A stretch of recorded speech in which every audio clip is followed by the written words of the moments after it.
ตัว biology portion ข้ากันเราคุยไปตรงกันที่สูงๆโดนเนี่ย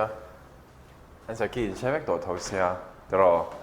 Let 93 What are potential drawbacks in adoption of IVF method กันที่ IVF method ที่อัจฉริยะตัวก็น่าวในไทยเราที่น่าวันนี้นะคะเนี่ยมาเสียงที่เงี้ย drawback สะอมที่เราเรียนจะ drawback สะอมมาตรอมาเสีย drawback ที่alien นู่นตัวคนนี้ IVF จนอารมณ์โจดูทันจู High fertility risk to mother ที่จูอันนี้เราถ้าก็จูอันนู้สิเสียนะที่จู IVF วางเฮียนอาจจะเรามั่ว expensive treatment instrument และ reagent ข้านี่ตาเองกิมมันข้าอัตเอาเวกหน่วยงัดสูงลำบอร์เวลข้าอันนี้เวกโดนตามมั่วก็จะอันจีค่ะจน husband and wife necessary for being donor ข้านี่ตานี่มีป้ายมั่วไม่ใช่มั่วนี่ตัวพ่อจวนตลอดก็จะอย่างขันมีปัจจัยเนี่ยไม่ใช่จีนเนี่ยจวนไอ mix เทเวกมีคำว่ามีค่ะ less adoption of for orphan ที่พอเฮียอัต option ตัวข้าอารมณ์นี่ตาเฮ้ยจู drawbacks พอเห็นdrawbacks เราเบอร์ที่ละกันสวยๆเราไม่เทียอมเสียตากาจวนก็จะมีน่าดาวน์เราในเทเลคันฟ้าอันละชินตาตลอดกันใช่ไหมครับฟ้าอันลักจวนเนี่ยนู่นเลยปันในเราติดตั้งคันเจนเนี่ยช่วงคนนี้นะเจนส์คันนี่ตามาเสีย IVF เราอมเวข้างล่างตลอดในเราในเทเราจุ่มฟ้าเราในข้าจวนฟ้าหาดบโดนเราที่นักคันนี่ตาข้าจวน amoral และ ethical value เดี๋ยวเล็กกันเนี่ยอินเดียอาเทียตลอดกาวที่อาโปเทียกันรำอาจารย์เทเวลาแต่ possibility that the early embryo does not survive the major drawbacks ข้านี่ตาจู่ๆกันติดจวนอัตลังปุยนโนปังละมาโปเฮียน 30% นะจัง40%นั่นเนี่ยกลุ่มสมลีจุงละมาไม่เชี่ยกลุ่มสมลีจุงละมาเพย์จวน 20% นะจัง30%ขมิ้นเจ้าค่ะ success rate ข้าอมตานี่มั้งขมิ้นนี่ฟังให้ answer ตัวจู่ drawbacks เขาจู่ก็ใส่ BD และ F เขาขมั้งอันนี้โดนตานี่So next 就 epiphytes อารมณ์เดีย epiphytes เขาคิดจูทิลดังกระโจกันที่อังจีมั้งทิ้งดังกระโจกันที่อังจีเตะกันที่อังคารนาวบานกันที่อังเตตรอกันที่อังจีเตะพวกเขาตั้มตะค่ะ example กันในเทตา epiphytes are growing on a mango tree is an example of อันที่ตรอให้ทุกคนเชื่อเวกริง mutualism นี่ละว่า predation นี่ละว่า commensalism กันที่ข้านี่โดนตา commensalism อาจจะ zero เลย plus จุดเนี่ยปะขจก zero เนี่ยงะปะขจก plus อันนี้โดนตาเนี่ย zero จกสุดตรงไหนกันที่จวนตรอ mango tree ข้านี่โดนตาข้าไล่ mango tree a branch ปะขดาเองเนี่ยนาวบ้านเราโจวเวฟังขัน mango tree ขัน benefit ข้าอันนี้วักเราเอ็งมาอมเรามาเส้นนาวบ้านต่างข้าจวนตรอ invent him นั่นแต่พออันนี้ก็ต่างหน่วยลำปังจังอ่ะนาวปังกุดเลยเดียวแล้วก็จังแต่พอ invent him นั่นเนี่ยงะอันนี้เราจวนนี่เองหูชัดนั่นแต่พอตรอสุฟังจวน commensalism zero เลย plus กันที่ข้านี่โดนตานี่จวน next จวน cell biology จังขัน eukaryotic ribosome จุงจางอรุณเสียกะ eukaryotic ribosome จู ATS อันนี้ตรอ prokaryotic ribosome จู 70S ข้านี่โดนตานี่มาเสีย eukaryote จากขันเชื่อว่าเท่าตัวจูตรอ 70S พอเท่าค่ะเดี๋ยวกันชิดอนตา ribosome in sub unit ปันนี้อันนี้ตรอ unit ประคัด unit ปันนี้อันนี้โดนตาจวน sub unit อาคัน S sedimentation coefficient กันที่มั้ง Svedberg unit กันที่ค่ะที่ช่างอมเลตาจู่ๆ ATS จวน60 plus 40อันนี้อ่ะสมมติจู่เบลช่วงเมื่อเรามาเสีย 70S จวนสมงาเล่สมทมินเบลช่วงคันนี้โดนตา A B และ C มั้งA B C ค่ะอดีตกันที่โดนตาเนี่ยมั้ง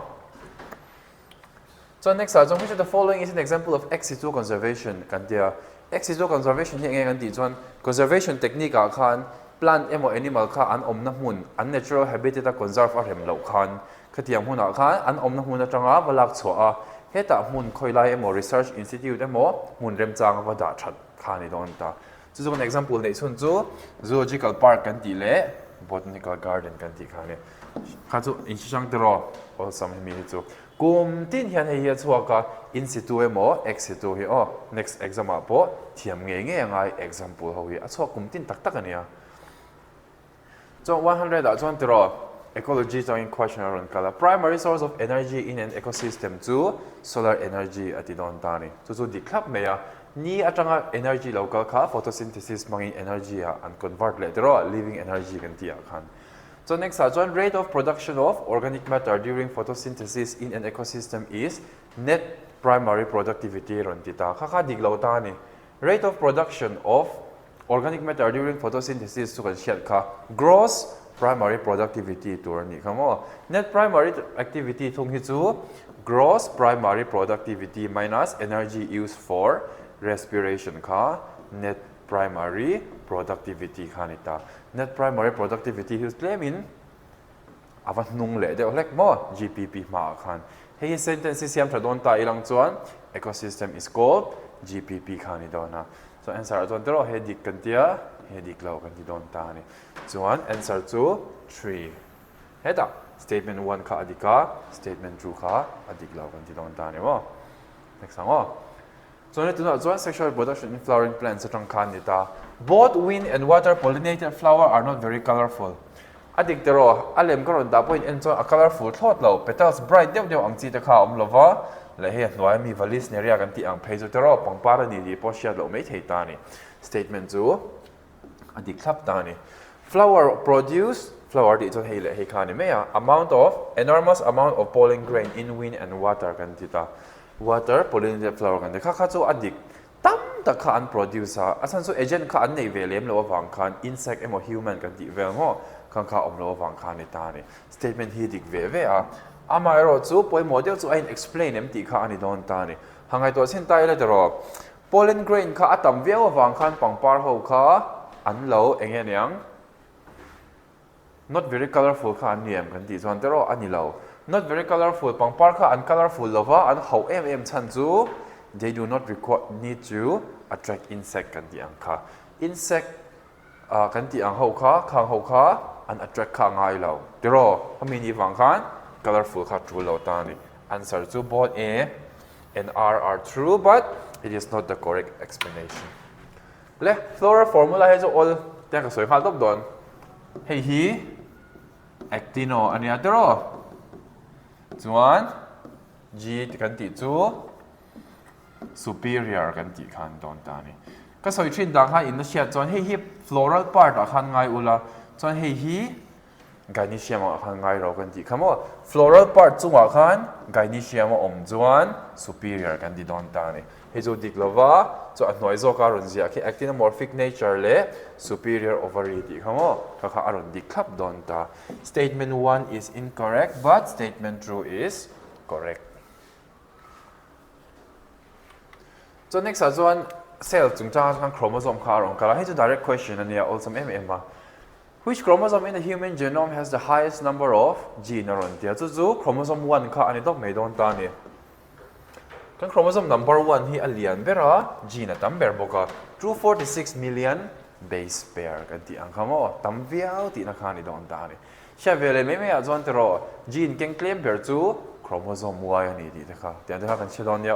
mi ka hi direct question ania ya kan soi to bang which of the following phytohormone promotes nutrient mobilization that helps in delay of leaf senescence in plant kan ti chuan cytokinin kha ni don ta leaf senescence kha e kan ti chuan tero na te thei te kha a hu na lo thlen chuan a thing le a plant te tang kha atlak angai kan ti kha khami kha leaf senescence kan ti shim chu ni ta physiology po kha intricate ve te an nia ma se kha ta khan khami na emo tero fruit po lo ni ta se khami kha tlamei tur ve nan khan engia man thei kan ti chuan cytokinin kha kan mang thei do no so next a chuan pteridophytes life cycle aron soya he de hi complicate ve ro em a chul ve neu angai don ta ni point nga te ro aron pek hi ABCDE aron pe a chu zomro aron ti ta ni life cycle kan sia chuan abial te ro he ta top reng kha nei lo tharon omzel da ma se khatia kan ti chung khan he ta tang hian inzui tur le engeng nya ahma om tur te atnunga om tur te kha khatiang te kha en thei don ta ni te han ti chin tai lo te ro prothala stage alo om ta a meiosis in spore mother cell ti te lo oma fertilization formation of archegonia te transfer of anterozoid to archegonia kan ti te kha ni don ta ni han en chin me tai lo te ro fertilization thlen mai until thlen nge angai te ro chu transfer of anterozoid to archegonia transfer of male to female kha aum nge angai chu an in fuse sanga fertilization kha te ro dia an chi te kha a thleng thei don ta ni in ja diam em ai cha en chin tai lo te ro EC ang chi zo he tiang te podic thia tiang te podic thia kha chu simple ma ta a chon le anterozoid in transfer tur khan a structure angaya archegonia tero antheridia kan ti khani don ta ni ai chuan DEC omna kan zong don ta direct in DEC ania tero so heta po DEC ala ola oma ti khan tlem chuan kan solve de lek ta a chuan chu mi zo chuan enge nyang kan ti chuan tero A le B ala om ta chu A le B hi hei a in englo hi tero pakhata chuan A om ma sa pakhata chuan B pakhata chuan B pakhata chuan A ta hen khong e ma sa zok don kan ti chuan tero B khi ama sa zok don ta ni asan chu fertilization alo thlen khan true end structure kan lo nei ta nga true end structure kha a in meiosis chuan tero B a ziang hian N alo chhuak anga chuan prothallas kha N ani ti kan hiat kha tero thami kha ni don ta ni a correct sequence tur chu B atangin yanga prothallas ani anga tero chumi zoa formation chumi zoa transfer atop bera fertilization kamo ka khalo ni don ta can answer tur chu number 1 kamo ka khalo ni don ta ni be rei ve viau khangai me the so next second enanga which of the following organism cannot fix nitrogen kan tia heng hoi blue green algae te bacteria kan ti pangai angchi te he ni ta ta hian azotobacter te oscillatory kan ti angchi te bacteria khania chuan enge fix thailo kan ti chuan volvox khani don ta ni volvox chu enge kan ti chuan tero it is a colonial algae kan ti ang khani don ta ni mo chuan the answer will be D only. So anatomy tang pakhat kharon chok we find a statement that is not correct with regards to structure of monocot stem ti khani ta ni chu chu nge kan ti chuan tero vascular bundle chu a scatter da lang ve ka tero ta po hian chuan conjoint le close ania conjoint kan ti chu tiang hi ania close kan ti chuan vascular cambium kan ti ho kamo khang ho kha omlo ti na khani don ta ni floral parenchyma omlova chuan le hypodermis is parenchymatous ti kha adik na kha ani don ta ni adik lo ber kha tero zon tur kha ni ta answer chuan hypodermis is parenchymatous ania mase correct don ta chin la tero hypodermis is sclerenchymatous ti khan mo ka kharon chwa don ta ni chuan le ama anga pteridophytes kan ti ang chia khan Bryophyte life cycle kha rem ve le nga ya ABCDE rom pe a tero fusion of enterozoid with egg ti te are attachment of gametophyte to substratum ti te reduction division ti te formation of sporophyte kan ti te release of enterozoid into the water ti te khani ta han ngai to me han pani chiang em ta ni C le D hi kan en chuan formation of sporophyte true entero true enzo a hian reduction division meiosis kha aron om nge kha ngai don ta ni ajam DC kha a in zom nge kha ngai ti nan ta so han en sin maula tero DC in zom chu khong e hei deu chia kha ni tero ti han answer ka tu chiang de wai me ma se kan soi vek tho don ta ni le ama sabera chuan attachment of gametophyte N kha khoi lai lung emo khoi lai lei emo khan alo in be nget ta tero chuan chu mi zo a chuan reproductive structure te kha ron siama anterozoid kan ti ho ang chi anther ti le a male ti me ngo anther te kan ti chu a male kha tuya unreleased ta a chuan tuya chang in a cheng a tero chuan tuya chang a chen kha heta ek om na thleng archegonia thleng a han cheng thleng ta ni ting shi jam em tiang khan ani chuan tero hei ma saberanga leya han lo om me me anga chu mi zo a anterozoid an nei ho kha tuya unreleased anga chuan tuyan cheng anga ek ni han fuse anga tero something plus something n plus n to true n he ta hi lo om le ta chuan chu mi zo a chuan reduction division in spores pangai kha siam don ti na kha ni me don ta ni answer to 3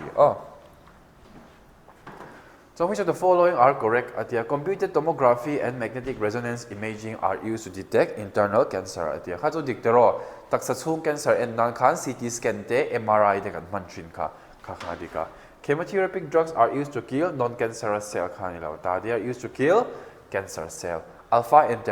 interferon ka cancer treatment ta mang nasa tero. Chemotherapeutic drugs are biological response modifier ni lova. Case of leukemia blood cell count ka adiklau bok tero. Ayo answer tur chu A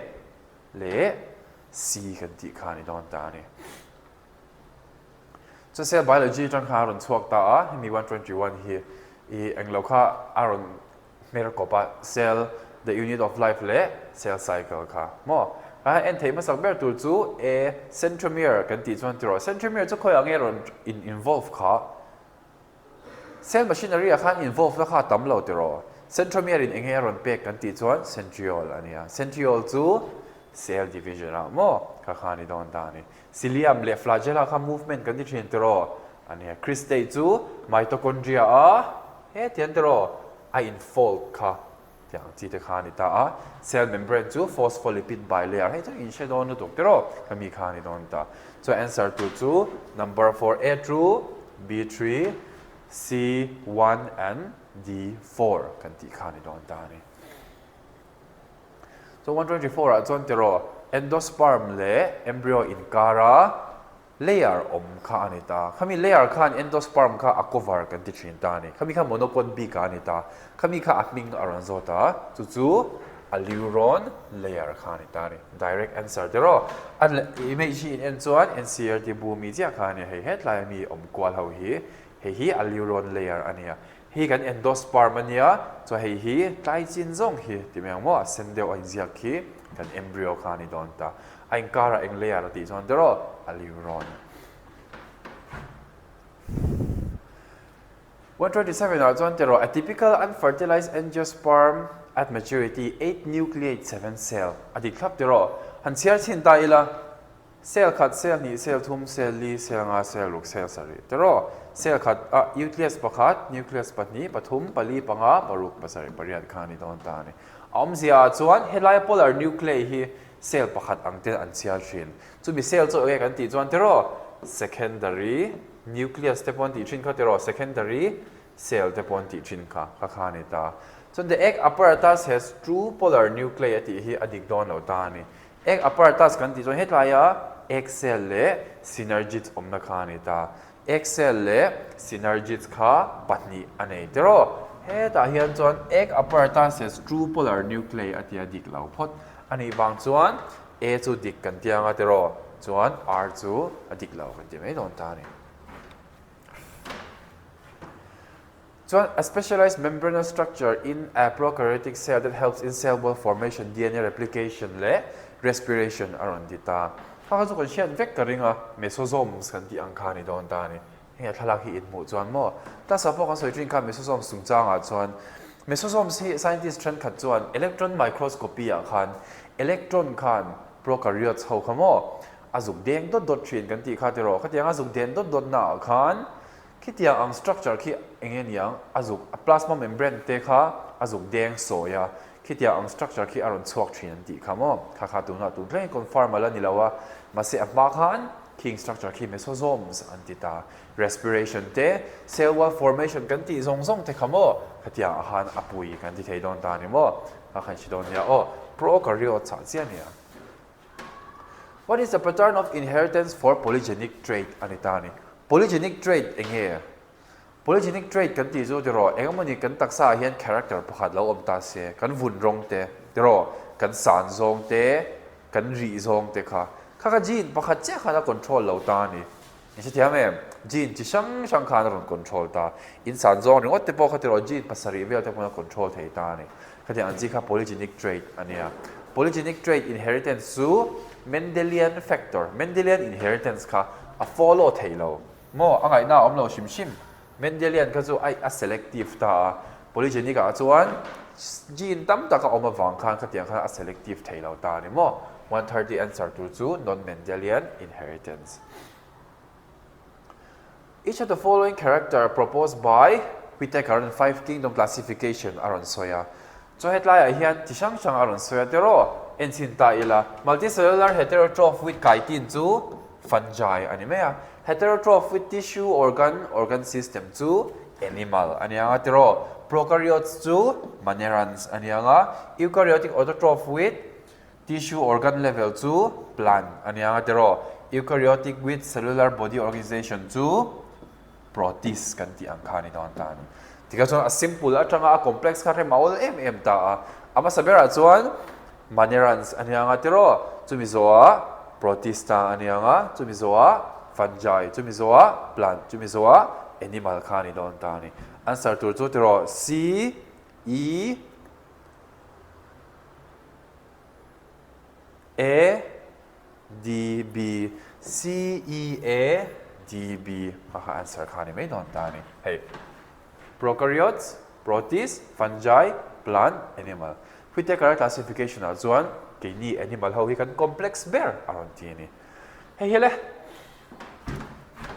father of ecology in India le khabua omlo ti da sab me daro ma se omta introductory portion atang aron chhuak khani ta reductionist biology ang deuh khania tu ma he introductory portion ni kan lo chia lo thin di na langa hey pe jo inte hey mail ne na lan hi daro chiang keu kwawin ramdeo mishra kan ti khani ta ni kumpa salam panga pe ka jon test na hang he da zol bu ga pe ka jon tro test na apho khan he kala sherenga karon ti chhuak to test na khan ramdeo mishra ti hi pakhat chon chiang the ka bula ron soya ma na kan test atang hang kala shia ron tia lo ong khop mai neoplastic characteristic of cell kan ti chong what is neoplastic cancerous properties of cell mass proliferating cell cancer there are rapid growth of cell cancer invasion of the major surrounding tissue cancer those confined to original location cancer ni lo there are kaka omzia chu metastasis kan ti khani ta cancer kan ti reng chu an om na mu da khan an om reng ngai lo ta engtin nge an om kan ti chon there thisen kal tlangin an try dar thin kan ti kha khani don ta abc kha cancer cell property anita correct answer chu number 2 khani don ta ni chon sa somlia chon tero endoplasmic reticulum chungchang te aron soya primary function of Golgi apparatus is to package the material made by ER aron tia tero to deliver it to intracellular target outside the cell khani ta ni endoplasmic reticulum in there smooth endoplasmic reticulum ina athil siam ho kha Golgi complex a ai package a chon chu mun chang changa an the dar thin vesicle containing material made by ER fused with cis phase of the Golgi apparatus and they are modified and released from the trans phase adiklapta kami until siam kha endoplasmic Golgi complex a khan cis phase a aluta chon trans phase atagin achhuak le thin ta ni khatia alu kwal na khan tero vesicle ang khan an inform thin kan ti kha Golgi complex chunga khan kami ni wang khan answer chuan both A and R kha adika chuan A khan mo R khan mo A kha explain bok tero a package ron omdan kha cis phase atanga trans phase a chunga om lai khan packaging material ang khan aron om ti na ta ni so 141 chuan tero match the following thawania scutellum kan ti ang chi khai kha cotyledon of monocot kan ti tero khami khani ta chuan non albuminous seed kan ti chuan groundnut kan ti ang chi kha albuminous plant seed kan ti chu endosperm omlo tero seed development akhan endosperm kha an AIZAWL vek kan tia fabaceae akhan epiblast chu rudimentary cotyledon anianga perisperm chu persistent nucellus kha ani don ta ni fruit kha develop khan tero atlang puil perisperm nucellus chu ai degenerate ve mai china maselo om vereng khan perisperm di khamo khami structure kha alo siam ve thin ta ni answer chuan 1 kan ti don ta A true B3 C4 le D1 tahin antibody chungchang a hian statement diklo khami non zota light chain le heavy chain anei ta hei light chain kha ania so hei heavy chain khamo ani don ta heavy and light chain are held together by disulfide bond NCERT bumi khania tero hei disulfide bond ina ke a aya apwar khom kha anita antigen binding site is located at C terminal region ti takhi adik don lo ta ni antigen binding site kan ti so hei het lampang hi nianga tero het lampang hi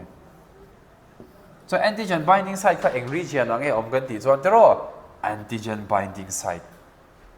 antigen binding region a thau khan om don ta constant region kan ti hi chu white blood cell horon in attach na tur khani dei tero khmini wang khan and sarkha dik lawa hey constant region of heavy and light chain are located at C terminus constant region tero hi C terminus kan ti kha tlai khani don ta ni antigen binding site chu C AB terminal a omanga constant site to C terminal om don ti khani mai ta ni in cha di vek ring kha chu so hey chu ai sha lo ngai na om lo hey chu draw independent assortment a khan F2 generation a khan eng ang nge kan ti chuan draw 9:3 ai sha lo chuan ni mai 9:3:3:1 draw kha enge kan ti chuan draw round yellow round green wrinkle yellow wrinkle green kan ti kha in the ratio of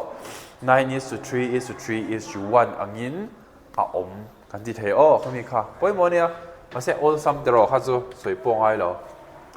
which of the following is the unit of productivity in an ecosystem kha ni ta productivity as a primary to secondary te om ta draw answer to kilocalorie per meter square meter khat biala energy in produce zat kha kum khat anga chhut in kha energy productivity ante dan kha anita chu number 4 kha ni don ta ni sweet potato le potato kan ti kha tero kol basha kan ti le alu kan ti ang chi kha anin ang viawa en mai chuan tero plant part reng kha kan soi thina kha in tinge kha alo thau to chuan storage of food kan ti chin kha kha enge aron ti ta analogy convergent homology divergent homology convergent analogy divergent kan ti ta answer to analogy convergent kan ti ang kha ni don ta ni chu chu ngatia kan ti chuan they are analogous organ kha ani don ta hetia kan va en me in ang viau si a function te polo in ang ve vek si ma se anon chor chhuana in ang lo kha ti na kha ani ta ni hangai to ta ila to sweet potato kha chu azung ania ma se alu pa ngai potato kha chu a stem kan ti de khamo a kuang chi khat kan ti de kha katia an chi kha nia convergent evolution le analogous organ kan ti ang khamo kha khani don ta ni 153 a chuan tero tapetum chungchang aron soya cells of tapetum possesses dense cytoplasm and have more than one nucleus tapetum ho hi an liana an cytoplasm a cha boka chu ba ka chuan nucleus pakhat ai taban nei nual don ta ni multinucleate kan ti ang kha chuan le presence of more than one nucleus in tapetum increases efficiency of nourishing aron ti ta chu adik them ti kan so chuan adik thei don ta ni asan chu han ngai to me tai la tro gene expression te kha nucleus pakhat ai tam a om chuan ti yang a increase nge don tro khatiang zong atanga han chut ta tia han chut kalzel kha chuan a hlok don shim kha multinucleated cell kha a efficient don shim ta ni khami ni wang kha adik ka di thei don ta chuan le more than one kan ti kha tro mi kha ni ta ani chuan both a and r are true and r is the correct explanation of A kha ani don ta ni mo khami kha kan soi ngun khop me tro a lem ne kan draw thina thala kan siam thin boka hemi chu mother cell kha ong tro chuan meiosis no meiosis le hei chu kan cell ang meiosis hi engti lai main voi ni thleng thei lo ti ha kan shadon nia chuan no meiosis ni chuan dik thei lo shim ta so hei le hei kha ngai don ta ni mo enge aron zo female nge male ati chuan female aron zo ta tro so his spore mother cell true n kha ania chuan meiosis voi khat ania ni chuan tro khat ni thum li kha ni don ta so hi true n kha ni don ta ni sorry n kha ni don ta ni mo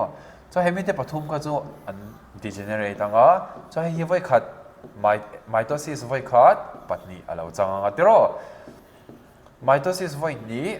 khat ni thum li mitosis voi thum khat ni thum li nga ruk sari riat embryo sa khan cell exam nge om kha pariat tero ani chuan one meiosis le mitosis voi thum ti na khani don ta answer tur chu one meiosis le mitosis voi thum ti na khani don ta ni me la kha chuan mitosis voi ni kha kha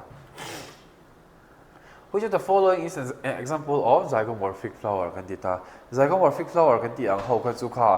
equal part of chen tur khan plain kha che an nei arem chang ta ni tiếng kan pang par kha om ta se te ro te om ta se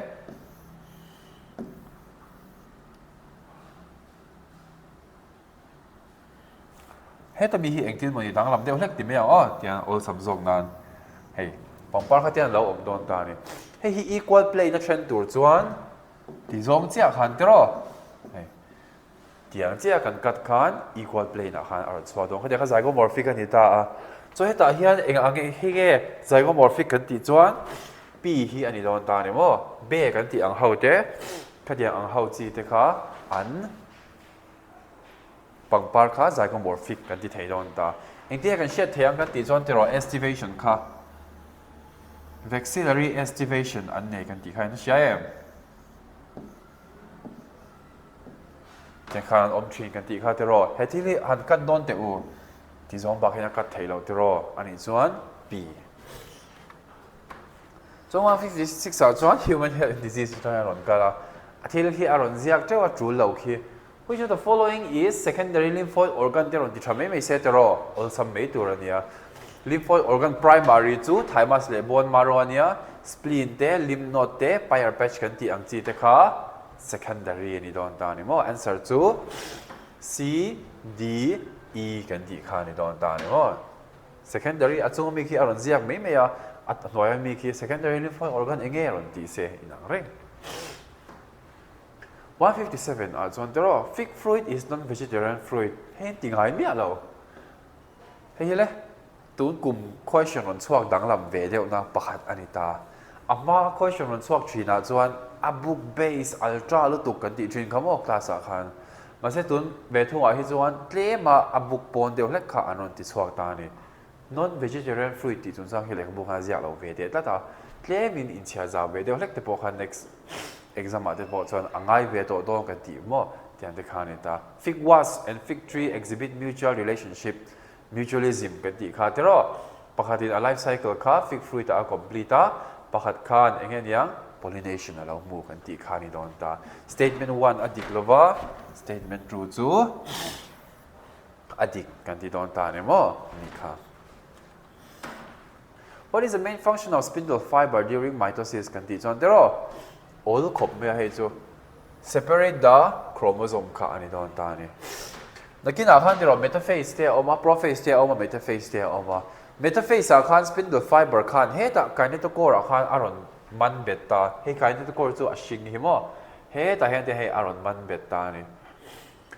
chuan khatiang kinetochore aron man bet nu khan spindle fiber khan alaya khan equatorial plate metaphase plate kan tia khan chromosome kha arrange dia ta atero so khatia arrange nu a khan engen yang apod dar ta ni kha answer chu ni don to separate the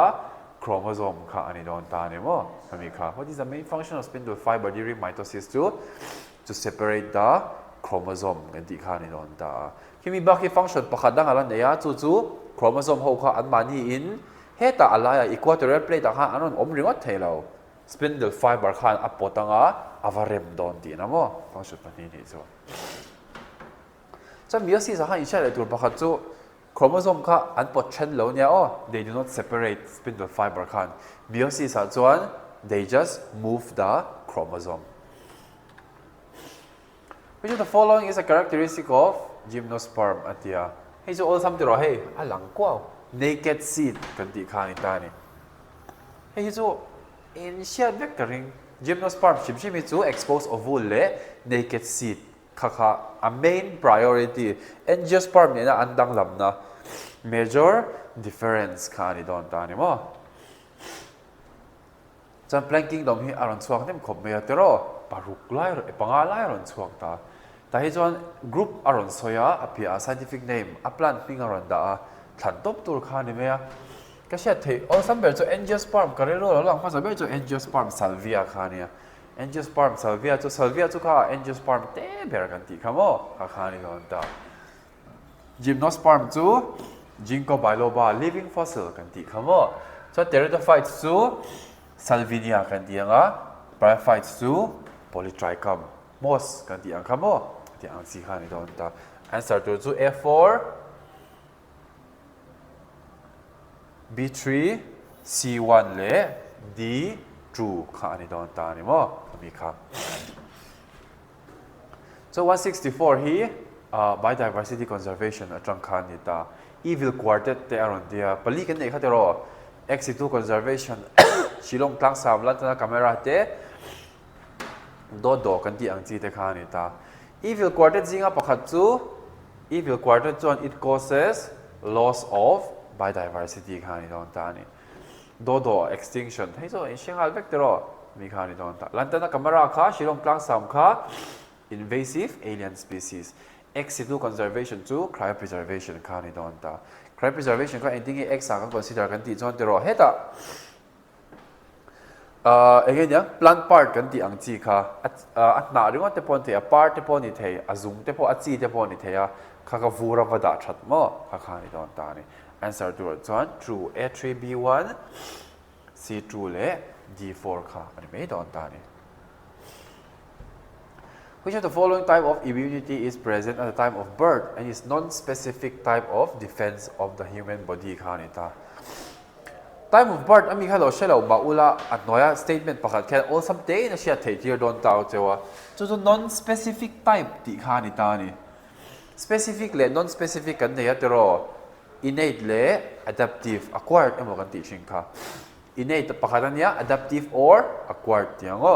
ta chon innate kha non-specific kan ti kha acquired kan ti te cell mediated humoral kan ti ang chi kha tero kha ni don ta acquired immunity hi chu innate opposite ang kha ni ta cell mediated le humoral chu acquired noya omle song kha mo kha ni don ta ni non-specific ania an chak vak lo bok mo Bryophytes gamma help in one of the following gamma cup kan ti chu hei tiang hi ni don ta ni. They are useful for asexual reproduction kan ti ang kamo kha ni don ta hangai to me ta ula to ro khi alang chiang renga asexual reproduction nutrient absorption gaseous exchange ni lo shim ta asexual reproduction a po khan a vegetative type kan ti ang chi kamo kha spores ngai lo ang chi kha tiang kha ni don ta ni. In an ecosystem, there is unidirectional flow. Tero kha ni don ta ni. Ni atang khan plant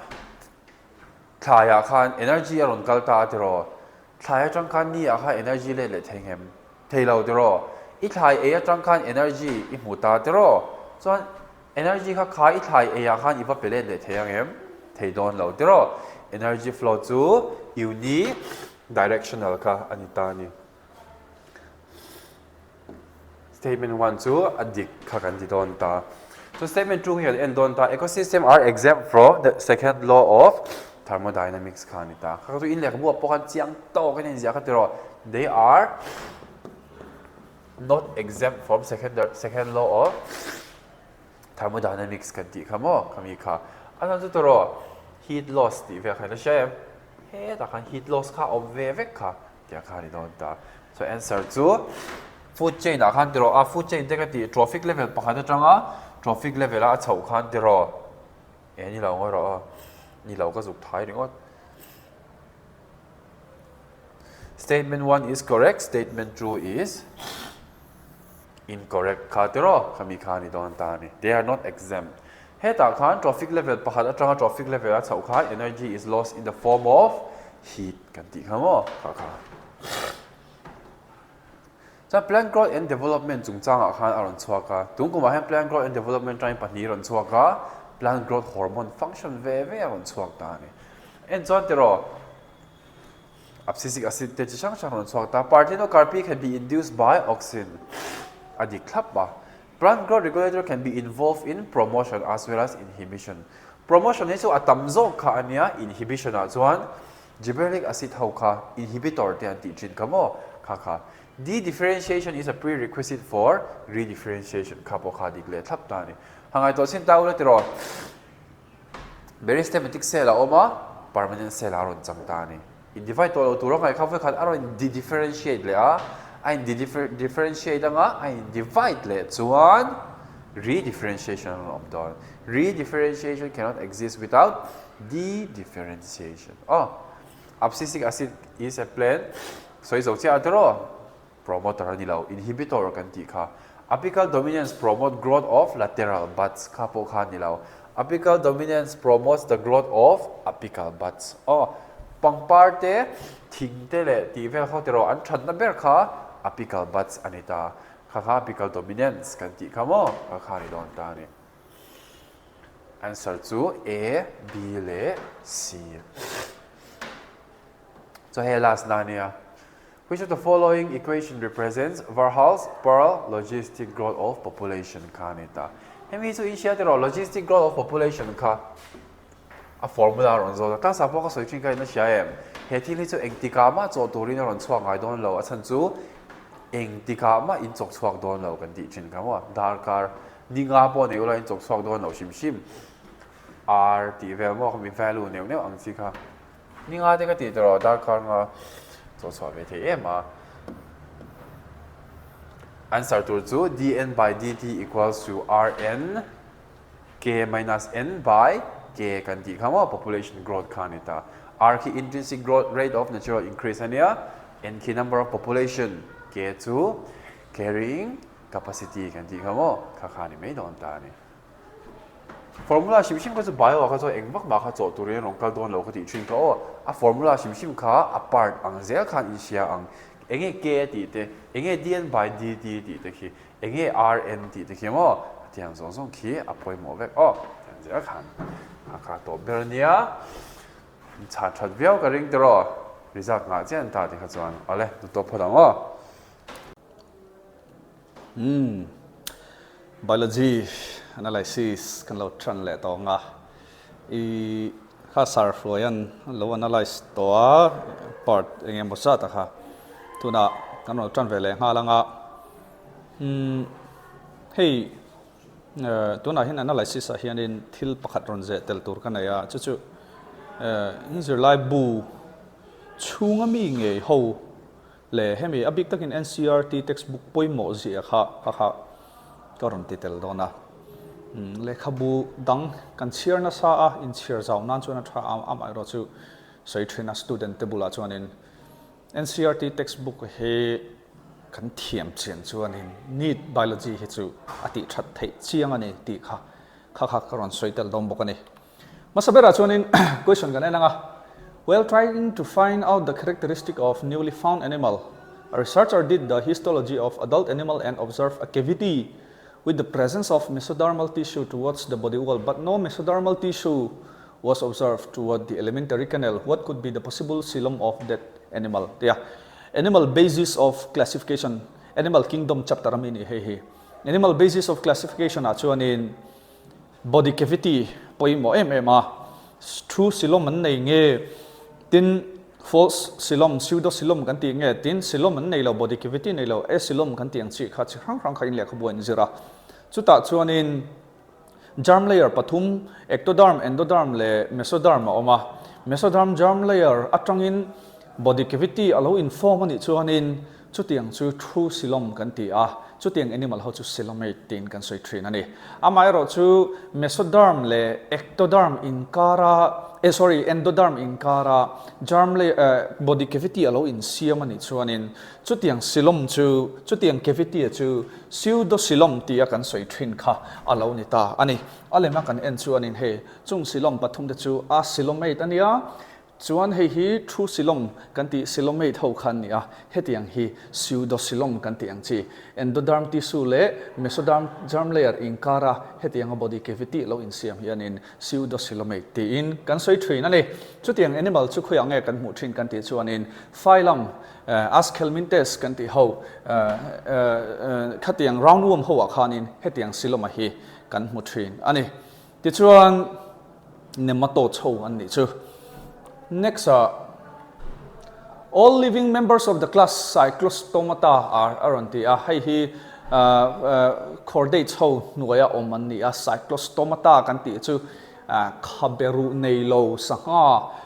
khaberu neilo ho kabial top ang chi khatiang ho kha an ni thina hetiang ho hi adam lom chuna hi lempris kan tiang chi te hagfish kan tiang chi te khatiang kha an ni chu tiang ho chu sanga dang taksa pon lama an panga sanghadang taksa panga ni chu tianga chuanin an kamang hianin an bay tree na ni chu tiang chu cyclostomata ho danglam na bi kha an ni a hei po hi injir lai bu ami nge ani class cyclostomata noya kha animal kingdom a khanin phylum chordata khanin hei hi injir telani ti chuan next kangkang hal charcha ranga next question a assertion and reason ani a vertebrates zong hi chordates ani a amai ro chu chordates zong hi vertebrate ani lo aron ti a phylum chordata a hianin vertebrates kan ti ho hianin nungzang ru an nei a chu tiang ho chu nungzang ru nei ve lo kha an ombok ani aron ti na ang kha ani a ti chuanin hei hi assertion aron ti hi adika ti chuanin the members of subphylum vertebrata possess notochord during the embryonic period. The notochord is replaced by cartilaginous or bony vertebral column in adults aron ti a hei po hi reason hi a statement hi adika a chana ron soi hi adik bok ani vertebrates phylum chordata ho hianin characters poimo lituk pali an neya chungte chu dorsal hollow nerve cord an hnung lampanga an taksa hnung lampanga nerve cord akala ti chuanin pharyngeal gill slits an beka hetiang hianin gill slits kan ti ang chi in thai tlang kuwa kha khatiang kha omboka ti chuanin post anal tail hemi anus mong ko hnung lampanga hianin mei toite omtlang pui boka ti chuanin topera chuanin notochord hemi dorsal hollow nerve cord le digestive tube in kara hianin hetiang flexible rod cell lian pui achung korong atanga insiam fiber nga tak mai hetiang hi phylum chordata mi zong chuanin kan nei ani chuwang chuanin hemi vertebrates kan ti keimani miring angchi po hian kan nei ta ama ero chu kan lo puitlin nu kan lo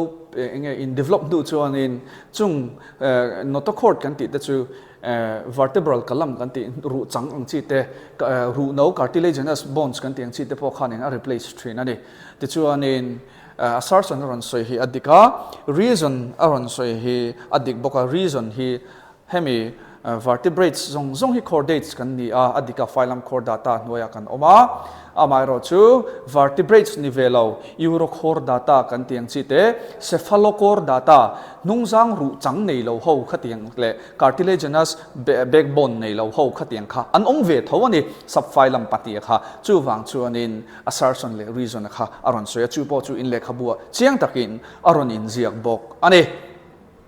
both A and R are true, and R is the correct explanation of A kantitur. Ani,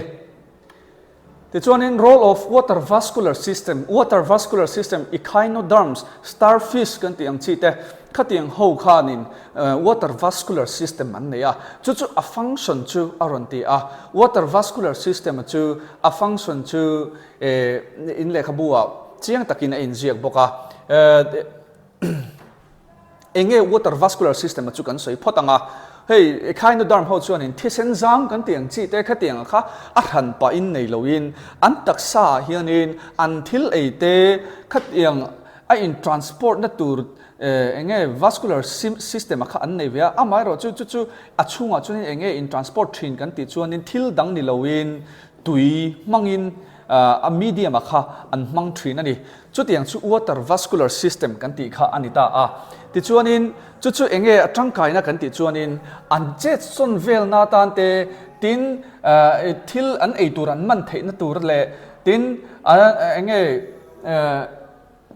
an taksa chunga food ani a in transport thei na tur tan te tin respiration na tan te ani ta ni chu wang chuanin respiration and locomotion a chan pakhat ani ti chuanin capture and transport of food a chan pakhat alo ni le ta ani chu wang chuanin A and C only ti in kan soi thei ni NCERT textbook a chiang takin an zia kani which of the following hormone release from the pituitary is actually synthesized in the hypothalamus aronti pituitary gland chingti kan ya anterior pituitary le posterior pituitary hi adang lambik na chu posterior pituitary na hormone a secrete hi ani na taka chuanin hypothalamus in siam chuak ani hypothalamus neuroendocrine cells kan ti ho khanin heng hormone pani oxytocin kan ti le vasopressin antidiuretic hormone tia kan soi thin khami te pani kha asiam chuak thina hypothalamus selin amai ro chu axon kaltlangin posterior pituitary chu azu secrete thina ni anterior pituitary hormone ve thung ro chu anterior pituitary ina direct a secrete ani a chumi an secrete theina turtan chuan in hypothalamus atangin releasing hormone kan ti ho kha arong kal thina ni bloodstream mangin chuwang chuan in posterior pituitary hormone oxytocin kan ti le vasopressin chu kan hypothalamus atanga in siam dei to he the posterior pituitary neuroendocrine cells chukla ina a more atanga hetia a release hi a secrete hi anitrin ani ADH oxytocin kan ti vasopressin kan ti le oxytocin hormone te he mi te phati hi ani heta ansara ronda chu antidiuretic hormone vasopressin tia kan soi hi posterior pituitary hormone that is synthesized in the hypothalamus in kan soi train ani hepo in lekhabua cheng takin chemical control and coordination chapter khanin ain ziak bok ani next question what is the name of blood vessels that carries the oxygenated blood from the body to the heart in a frog aronti utrok anatomy te kan zira morphology te kan zira utrok chu lung pakhat aneya chu lung chu ventricle pakhat le atria panni aneya ti chuanin 3 chamber heart an nei ti na ani utrok ho chuanin ti chuanin deoxygenated blood ataksa atanga alunga lo keng lut tu chu thisenza ma chu vena kava ti in kan soi thin ani hei hi utrok lung structure ani ti chuanin helai hi ventricle kan ti khani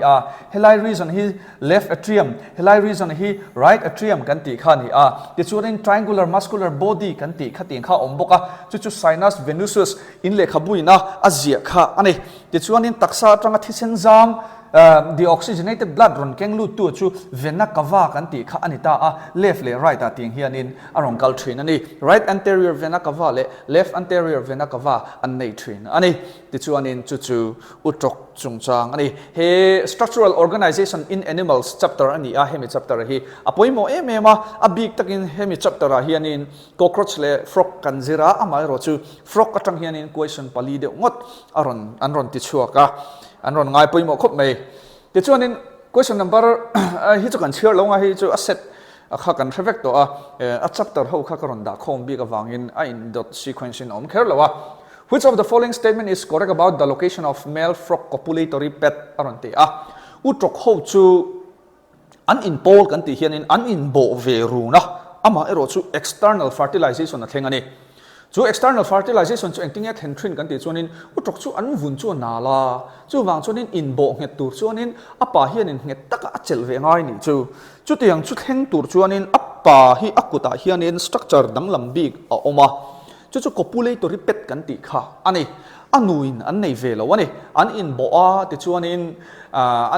anuin tui thawa pa in sperm thawa pon lama tiang khanin a infuse thin ani external fertilization kan ti kha thlenga ti chuanin chu tiang copulatory pet chu anu le pa clear ran na poimo utroka ani sexual dimorphism structure kan tiang kha ani ti chuanin copulatory pet chu khoilai nge om kan ti chuanin utrok pa chuanin four limb akut amalampang ataksa appendages amalampang four limb akut first digit akut zumpui kan tiang chi khanin copulatory pet kan tiang kha om thin ane hei hi anu animpola achel nge na tur lai anita ani first digit om thin anuwa chuanin female chuanin first digit copulatory pet om velo ani ti chuanin poimo chu first digit of four limb ti in answer kan chang tur ani ti chuanin hei po in textbook in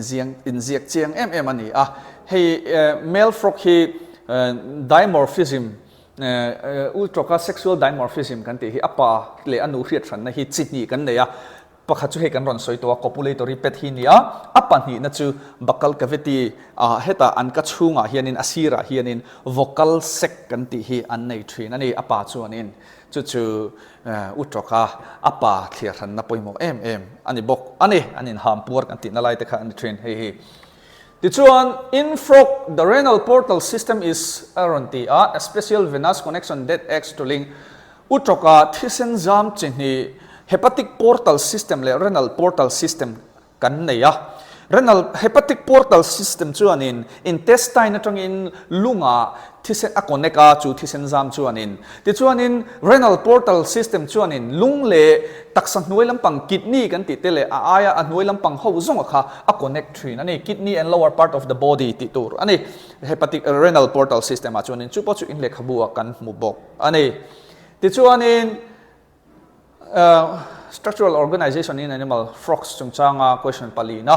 frog respire in water by skin and buccal cavity and on land by skin buccal cavity and lungs aron ti a utok chu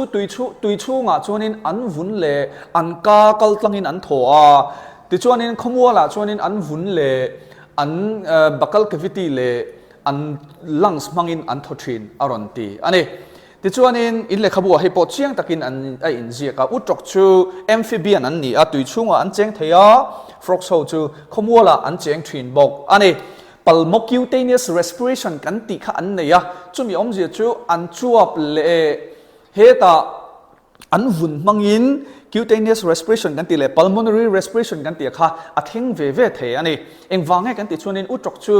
an breathing a hin respiration hi control turin diaphragm muscle an nei velawa chu wang chuanin respiratory by pulmonary hi efficient le tuklo ni chu wang chuanin tui chunga abik taka an omin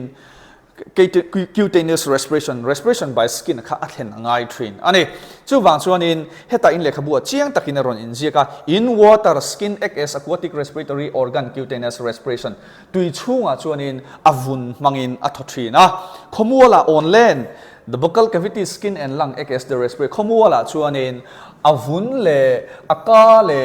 akachung le achuak mangin athothina ni aron ti ni in le khabu chiang takin ron zia kani chu wang chuanin the statement is false, wrong for water, but true for land. Ti in kan answer to. Ani.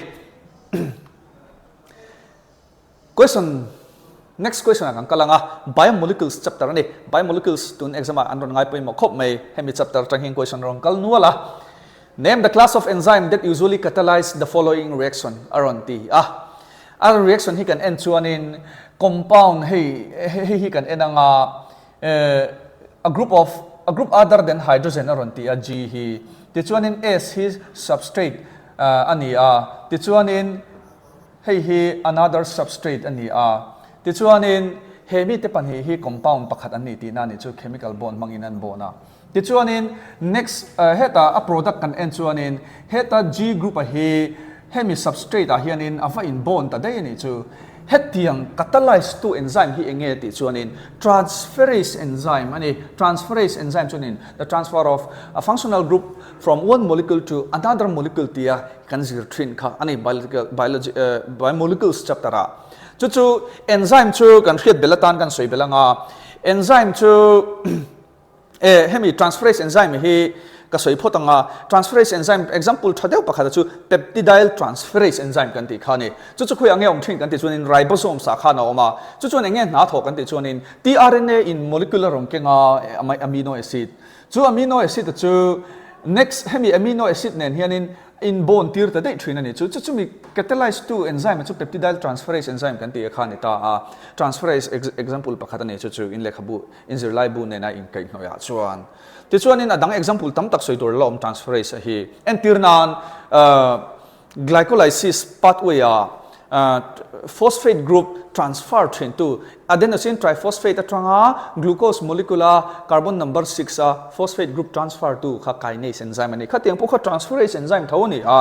ti chuanin hei po hi in le khabu chiang takin classes of enzyme akhani na injia ka transferase enzyme hi ti chuanin enzyme class hi classify to poimo lituk organization oma chu IUBMB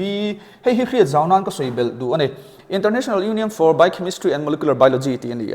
hemi ti hianin enzyme hi class ruka an then thang thina tun ma chuanin amai ro chu kum kalta rei lo te akhanin enzyme class dang pakhat an ron da chu translocation ni ti chuanin enzyme chu in le khabu point zia ka enzyme hianin number nei ni chu EC enzyme commission number tin kan soi thin ani EC number tin kan soi thin na ti chuan in chu digit li bel khoma chin chia ani thin chu apetu hemi ming petu te chu tuna ka soyang khanin International Union for Biochemistry and Molecular Biology IUBMB kan ti khani a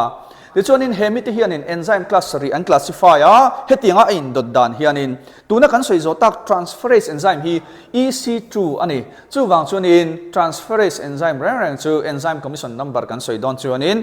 hemi digit palizi nga hian in a first digit a rongkal tur hi 2 ani ngei don ani kha in riat zaunan karon soitel vele ani ti chuan in enzyme class dang in lekha bo in zira kha translocase tel lo hian in achung lampang zong ligase te isomerases te lyase te hydrolase te oxidoreductase kan tiang ho hi enzyme class che krang IUBMB na an classify dan in zira kha alo ni ta ani ain dot dan hian in EC 1 2 3 4 5 6 karon ziak thabok ani next which one of the following enzyme contain heme as prosthetic group around the enzyme chuan in cofactor anei thin ani enzyme chuan in protein ani tlang puya enzyme chu ribosomes tilawa chuan in chu protein chu a protein portion kha apo enzyme tin kan soi thina question an ron set nge chu po chu ti chuan in a bag zong a component kha cofactor tin kan soi thin nei cofactor chi thum kan neya kan zira chungte chu coenzyme kan ti te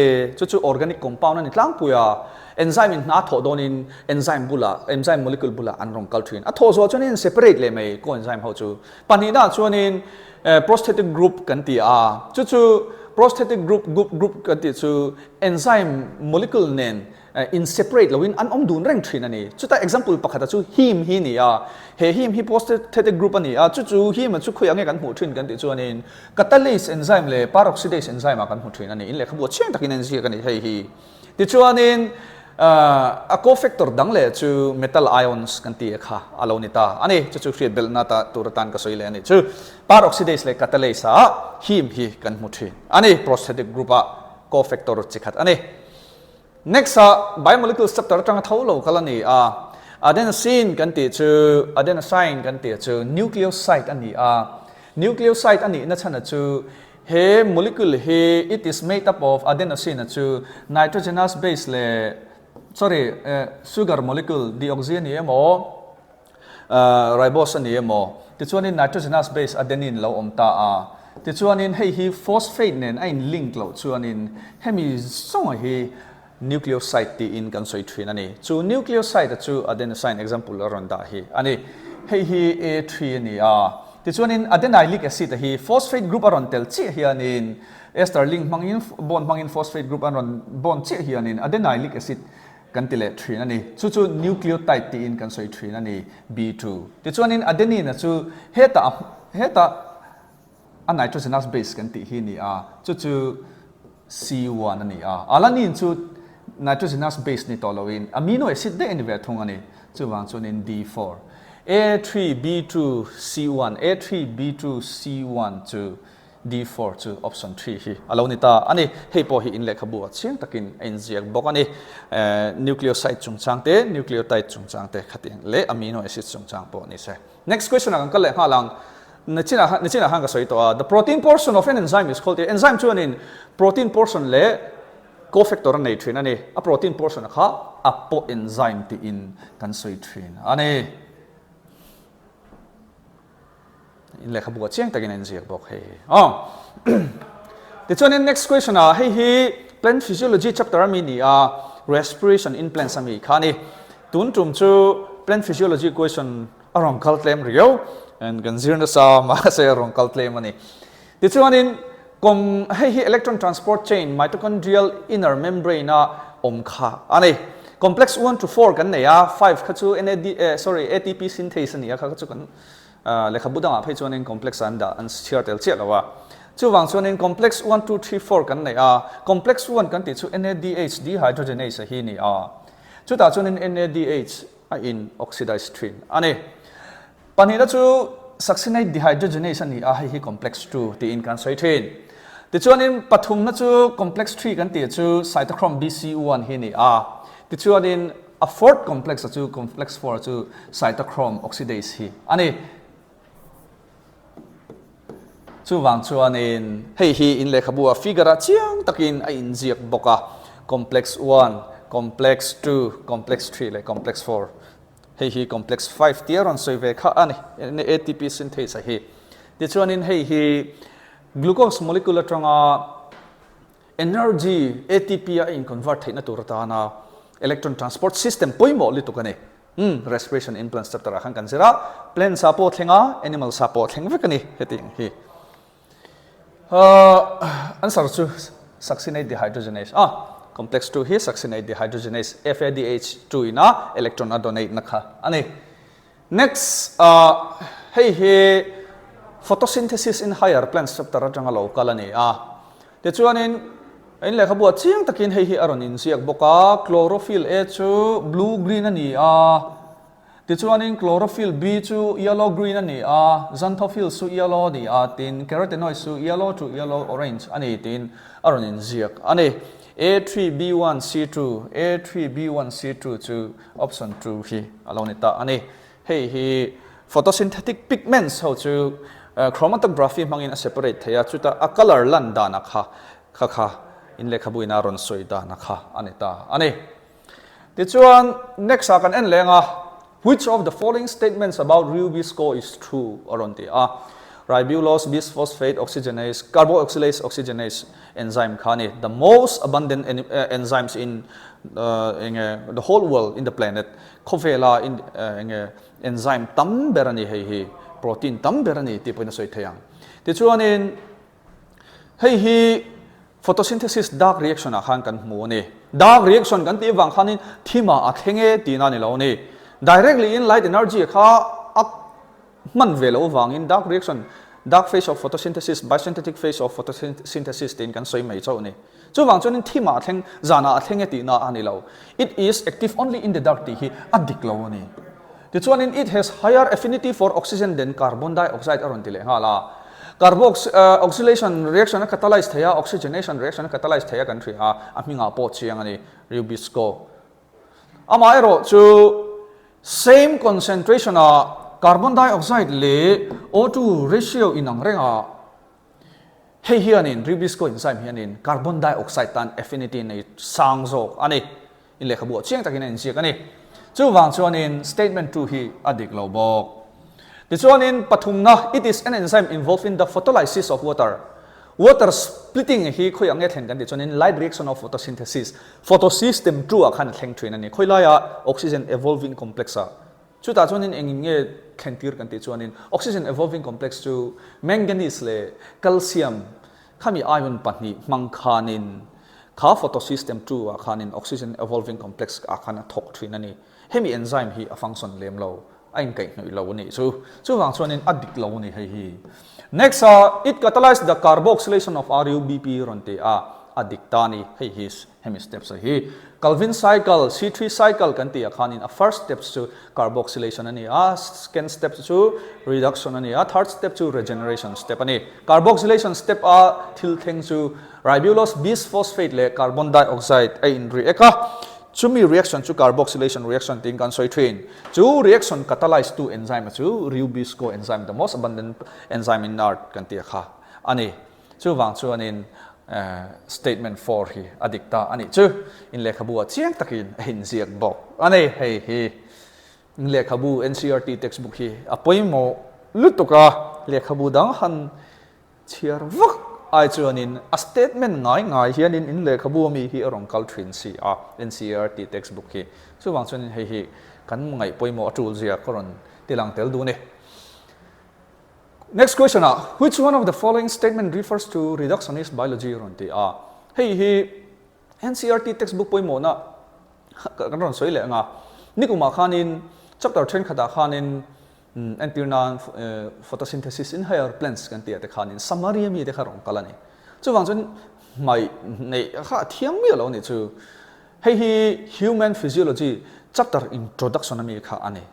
chu tiang thau chuan in chapter introduction mi ecology mi porong kalani father of Indian ecology ti kan soi kha khatiang zel kha ni ta chu wang chuan in apoimo he textbook hi an refer berani ti kha karon soile lokani chu reductionist biology kan ti chu reductionist biology chuanin thil hrechiang turin organism a behavior te disease kan ti te a hen dan te hrechiang tur chuanin eng nge involve eng chemical nge involve eng gene nge involve te atangin phelsomin chu ta tang chuanin anzir thin ani chu tiang chu reductionist biology dan ani ni dan ani chu enge kan ti chuanin thil dang ni loin a physical property te a chemical property a biochemistry kan ti te biochemistry chau ni loin physical property ponzir tel thin chung zong chu zir chiang chuanin biology chu tiang manga kan zir chiang chuanin reductionist biology ti kan sei thin kha lo ni ta ni chu in lekha bu in zia physical chemical approach to study and understand living organisms kan ti kha ani in lekha bu in zia chiang ani Unit 5 Introduction. Next question list 1 with list 2. Human Physiology chapter tang hian in Chemical Coordination chapter tang khan rong kal nem amai ro chu chapter dang en tirnan breeding and exchange of gases ti te tin body fluids and circulation atang in pakhat rong kal boka ti chuanin excretion atang in pakhat rong kal boka neural control atang phei chuanin ama along topping question rong kal lo hrim chuwang chuanin human physiology chapter atanga disorder kan zir ho chapter tina disorder kan zir ho khating hianin question pakhata ron da khom ta emphysema kan ti chu respiratory disorder khani chu kan chuap chunga air sac alveoli kan ti ho khating kha a chiat na sat to le to chuanin thoha na emphysema kan ti kha kan nei thin ane chu option 2 hi anita angina pectoris kan ti chu enge lunglampang problem kha ani ve thong ta chu oxygen kan mamo zat in kan lungina mamo zat a mu lo khanin chest pain kan ti kha khateng kha thleng thin ane acute chest pain kha angina pectoris thing kon sei thin glomerulonephritis kan ti hi kalnat na chikhat ani glomeruli of kidney inflammation thlenwang ani bok ani tetani kan ti hi heta locomotion and movement chapter disorder muscle disorder chikhat khani rapid spasm in muscle due to calcium ion plaque chamwang alone tabok ani A to B3 option kan nei chu option 4 hi lo ni ta ni answer hei hi nichina ka sayang khanin in lekha buwa chiang takin human physiology chapter khata khanin ain ziak vek ani ti chuanin next question kan kal lenga hi body fluids and circulation cardiac activity regulation of cardiac activity khami topic atanga local kha ani cardiac activities of the heart are regulated by ronti as statement pathum ron je kha ti chuanin heng statement hian cardiac activities kan lung hi up engne heartbeat hi om theina chana chu heart muscle hi an che theina chana chu ati na angkha ni lungina thisena pam theina chana chu ti na angkha ni chu tiang chu a thlen theina chan chu pakhat na chu nodal tissue ron ti heart chuanin nodal tissue oma chu amma in ache thei ani chu nodal tissue chu enge kan ti chuanin SA node sinoatrial node kan ti le AV node kan ti te atrioventricular node kan ti te khatiang te kha anni example chuanin nodal tissue te anni hemi te hi hetatanga electric impulse ron chuka wang hianin lung chu thuak ina control kerngai loin aphu char theini chu wang chuanin ama in lung chu aphu muscle chu heart muscle chu aphu thin teng kan soi thin adigani b special neural center kan lung heart enge cardiac activity run regulate to normal function run puive tu chu medulla oblongata kan thuaka special neural center kan ti medulla oblongata om hianin run regulate ve thin boka in lekha bu cheng takin an jiga dika tin pathumna chuanin flight or fight hormone kan ti catecholamines ho epinephrine norepinephrine kan ti ho mo noradrenaline kan ti khami hormone chu khoyang en sim chu adrenal medulla tangin adrenal medullary hormones hoin kan heart function kan heart activity hi control boka kan hlo thon chuanin kan lungphu ranga tiang kha ni chu wang chuanin heart cardiac activity regulate tu poimo li tu kani heng adrenal medullary hormones hi ti chuanin adrenal cortical hormones ron tia adrenal cortical hormones su adrenal cortex atanga hormone in sem chu glucocorticoids le mineralocorticoids kan ti khani cortisol kan ti te aldosterone te khani chu chu an function chu kan taksa a glucose level maintain tu te tin kan taksa a water level control tu te khatiang kha an function ani zo kani kala ten thok dai thrin ani adrenal cortical hormones ho chu wang chuanin heart activity cardiac activity regulate fel one a b le c te hi adik ani a b and c hi sa node kan ti te av node kan ti te nodal tissue ani kha karon da tel du boka ti chuanin cardiac activity regulation hi in lekhabua hemi chapter blood body fluids and circulation chapter khanin 18.5 hemi unit topic a hianin chiang takin aron in ziak vek ani. Next question hi excretion chapter rami khani excretory product kal chungchang ani kan nephron kan neya kan nephron chu structure kan zir chen chuanin pct kan ti te dct kan ti te glomerulus tin loop of Henle kan ti te chang collecting dak awmani chuta chuanin pct le dct function kha distal convoluted tubule le proximal convoluted tubule function kha ani ta ni chuta chuanin kan kala PCT kan ti te loop of Henle kan ti te distal convoluted tubules kan ti te a function poimo su reabsorption ani kan taksa in kan thisen nitrogenous waste among chi te khatiang kha pai chu atum ta zuna tangin zun chu atui kan chuta tui chu kho chu hip let le angai ta ni chu ti chuanin tui hi water movement rang chu from each area of high water potential to lower water potential tein kan soi thina high water potential condition thleng tur chuanin solute atle mangaya low water potential condition om tur chuanin solute om tamangai ni khami medium khanin chutiang ni chuanin PCT le DCT na water reabsorb tur chuan le nutrient reabsorb tur chuanin pakhatna chuanin kan taksa chuanin chu solute potential gradient atana kan kalina aman poimo chu sodium chloride hi anita ani chu ti chuanin sodium chloride at kalna lampang direction zela hianin water potential an hiam zelanga chutlama chuanin tui chu ache thin don ani PCT tube chunga tangin pon lama tui achuak don ti na ni chu process chu reabsorption kan ti khani chu tiang che chuanin DCT apo NaCl movement lampanga water a chho zelanga chu anita ti chuanin zuna chuanin enge kan pe chu ber tur kan ti chuanin nitrogenous waste ani alu tur bok ani hemi figure hi in le khabu chiang takin aron in zika hi option hi dika alima tang hi anin chiang takin figure 19.5 khanin kan hu bok ani NH3 le proton aluta chuta chuanin bicarbonate le sodium chloride le H2O a reabsorb le thin ani chutiang che chuanin heta po NaCl H2O le bicarbonate a reabsorb potassium ion le proton tube chunga distal convoluted tubule chunga alut bok thin ani. Next question list 1 with list 2 kan enanga hei hi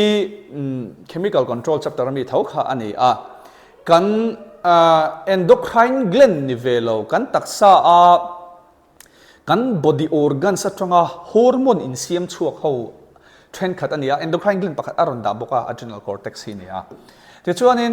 kan lunga hianin kan atrium kan ti hianin atrial natriuretic factor kan ti hi en siam chuak thina poimo ma ti chuanin kidney kan kalatrang hianin hormone chikhat erythropoietin kan red blood cell formation na puitu poimo le tu hormone en siam chuak bok thina ti chuanin gastrointestinal tract atangin hormone chili secretin kan ti te relax tin GIP kan tiang chi te khatiang kha ain siam chuak bok thrin ta ti chuanin adrenal cortex atangin aldosterone le cortisol kan ti khan siam chuak thrin bok ta ni ti chuanin answer chu A3B1 option chu option 4 hi alonita ani in le khabua chiang takin ain zia ani hei po. Next consider the following statement regarding function of adrenal medullary hormones aronti adrenal medulla tanga hormones in siam chu khau chu khan china hangaron soi to a catecholamines ti in a hlomin kan soi train ani chu epinephrine le norepinephrine aming danga adrenaline le noradrenaline kan ti kha ani chu tiang hormone chu allow in secrete chun kan taksa thil thleng turte pakhat na chuanin kan eye pupil a dilate tang a constrict lawang chu wang chuanin a hi adik lo phot ti chuanin panhina chuanin it increase the blood glucose level hyperglycemic hormone ani pathumna it cause piloerection kan mul aron tho sung dang adrenaline hormone te kan taksa tam chuanin it increase strength of heart contraction regulation of cardiac activity khan hei aron soidel bokha kan cardiac activity a regulate thin bokani lung ati phurang thin ani ti chuan ati phut chak ani chu pam na ni chu ti chuan in B C and D adikta ani hei hi in le khabua in ziak tho ani ti chuan in next question ang kal lenga hei hi class 12 khami zong tu na kan soi zong kha class 11 kalak china tanga class 11 syllabus china tanga local hawani ta a human physiology tang chuan in chemical control and coordination atang khanin ron kal hnemani ti chuan in class 12 china syllabus kan lut lenga human reproduction an rong ka ngai poi mo khop mai human reproduction a chuan in hei question ma saber kan enanga mi ringa chuan in human pregnancy a chuan in organ system kan ti te hi 12 weeks end of 12 weeks a chuan in form vector aron ti a adik ani statement b hi kan chhir chuan in a contrast de a 8 weeks aron ti adik lo da weeks zat hi ron ziak dik lo ta a statement b hi chu dik lo wa ti chuan in nu in naw pai tanga thakhat na hian in heart naute lung hi in siam thin ani chu adik ani hei po then human pregnancy a kut zung tang kan ti te ho hi pai tanga thlan hi na alo in siam thina ti chuan in mul kan ti hi thanga na vela alo tau tan thin bok ani A C D and E hi adik ani option 4 ti chuan in hei po in le khabua khanin a in ziaka human reproduction chapter a khanin chiang takin ti chuan in hei hi human reproduction chapter ami tho structure of sperm ani sperm chu a head a lua chuan in haploid chromosomes haploid nucleus oma genetic material kan ti khani nucleus chunga chuan in DNA oma wangin middle piece a chuan in mitochondria tam tak oma mitochondria function chu energy production ani a chromosome om le a chromosome chu a head a hian tuam tu om le a chu a chromosome kan ti chu ta chuan enzyme om thin bok ti chuan in a mei oma a mei chu sperm and swim and chet sun theina tur ani motility ani A4B3C1 A4B3C1 option A correct answer ani heta hian in sperm structure kan ron ziaka a chromosome kan ti chu alu sperm head tuam tu kha anita a ti chuan in hei hi sperm head a khani a chunga hian nucleus oma hei hi middle piece kan ti khani ta hin mitochondria tam tak oma tail kan ti chu helai reason hi ni sperm an hleu theina tur ta na function nge a peng pakhat kha ani ve ni ti chuan hei po in le khabua human reproduction chapter a khanin in ziak bok ani next question kan kal le nga langa consider the following a reductive division for human female gametogenesis gametogenesis a chuan in meiotic cell division a thleng thin ani meiosis a chuan in reduction cell division a thleng thin chuta chuan in starts earlier than that of the male gametogenesis aron ti a adikani hei hi enge chan kan ti chuan in reductive hemi gametogenesis female gametogenesis hi no mei cheno pang an ron pian chua ma de nu pum chunga an om lai de to hianin alo in tran de to ni chu mi pa a chuan in sperm formation hi gametogenesis hi male gametogenesis hi pian chua nuwa puberty kan hit nuwa aron in tran ve chau thin ani chu wang chuan in a hi adik a ti chuan in b kan en leanga hey the gap between the first heta alem hi karon ti telanga spermatogenesis hi mi pa a chuan in puberty a in trana ti chuan in oogenesis female gametogenesis kan ti hi before bar ta alo in tran dei to ni statement one adik chana kha karon soi tel du lo kani this one the gap between the first meiotic division and second meiotic division is much shorter for males compared to females aron ti mi pa a chuanin meiosis 1 le meiosis 2 in kar hi meichia thlen ain array lo fe ni ron ti eng wange chan kan soyanga mi pa chun gametogenesis spermatogenesis kan ti hi a in tran to chuanin sperm in develop char mai ni chu amai ro chu meichia ve thung ro chuanin meiosis 1 a thlenga meiosis 1 a thlen zo secondary oocyte in form secondary oocyte in form zo chuanin meiosis 2 he complete tur chuanin fertilization kan ti kha a thlen phut angai ni chu wang chuanin meiosis 1 hi chu pian ma dei ron in tran dei to ni ti chuanin meiosis 2 hi chu heta puberty an ron hit nuwa ron in chun zom le tur chu kha ani thina age phirei em ani chu meichia chun meiosis 1 le meiosis 2 hi chu wang chuanin meiosis 2 phe chu complete turin fertilization alangai zu ni chu wang chuanin statement b po hi aron ti dikta ti chuanin the first polar body is associated with the formation of primary oocyte aron ti first polar body chu hi ni primary oocyte kan ti chu meichia chuanin pian ma lo in siam dei to kha ni primary oocyte chu primary oocyte le polar body hi in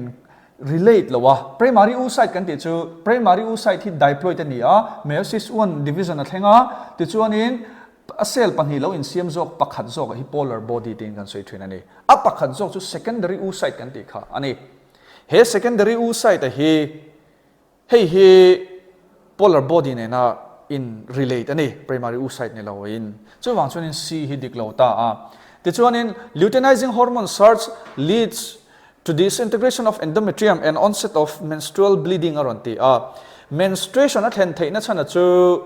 hey kan ena luteinizing hormone level hi luteinizing hormone chu khoi nge secrete kan ti chuanin anterior pituitary hormone ani chu luteinizing hormone surge ina a induce chu a thil thena chu ti na ni chu ovulation ani release of egg cell ani oocyte secondary oocyte kha chu luteinizing hormone hi anin disintegration of endometrium thinai kan ti hi a induce lo ani chu wang chuanin hei hi aron soi su la corpus luteum lo in form corpus luteum hian in progesterone tam tak ka siam chuaka chu progesterone level sang chuanin he endometrium lining hi a maintain thin ani he progesterone level hi alo tlak niam le chia hianin menstruation kan ti kha a chun zom le ta thin ani disintegration of endometrium lining kha chu wang chuanin statement c le d diklawa b le a adik ani a and b are two tin kan soi thin he human reproduction chapter ami ani ti chuanin me chathi nei masak ber hi menarchy kan ti he po in le khabu atanga in le khabu in ziak chiang em khani human reproduction chapter soi jaw ngai lo then human reproduction chapter chang thoin twins are born to a family that lives next door to you in thenom chia phir chungkoten phir fan neya an fa te chu mi pa le mei chen ron piang chuaka enge dikang aron ti in tha chona mi pa le mei che phir ring ho hi identical twins kan ti ang chi monozygotic twins kan ti ang chi kha ani lo phot ani chu engtinga thlen thei kan ti chuanin meichia in egg cell fallopian tube ding le veya ovary panni atangin left le right atangin low release pal ta se normal pakhat ron chuak tura chu egg cell chu sperm panni in ahang ve infuse ve ta se sperm pakhat khan in y chromosome keng hlo se sperm pakhat khan in x chromosome keng ta se chu ta chuanin phir u naw meichia le mi pan ron siam chuak thei ni chu tiang twins chu fraternal twins ti in kan soi thrin ani fraternal twins he meichia le mi pa phira an ron pian chuat theina chan om chuna chu fraternal twins kan tiang chi hi alo ne ta chu le ma heng an enanga he hetiang hen fraternal twins chuanin y chromosome in nei sperm in x cell pakhat a fuse x chromosome nei sperm in hi excel hi a fuse thlo chuan in tiang hian in male le female offspring khan ron chuak thei ta ni chu phir si kha monozygotic twins kan ti chu sperm pakhat le egg pakhat a infuse a chu zygote a in siam ma khan in hi fertilization a thlen nuwa allow in split pal hlo ni chun cell division a hi allow in split hlo chuan in same sex mi hi y chromosome allow ni chuan in hi po y ni ang mo chu wang chuan hi antenna x chromosome sperm hen rong ken ni chuan in x ve ven ni ang hi a rang kha akal theilo ni identical twins a chuan in monozygotic twins a chuan in hi answer chu fraternal twins ti tur ani next hi human physiology chapter a topic thren khat aron da lang tel boka amai ro chu reproduction chapter a ka da tela progesterone hi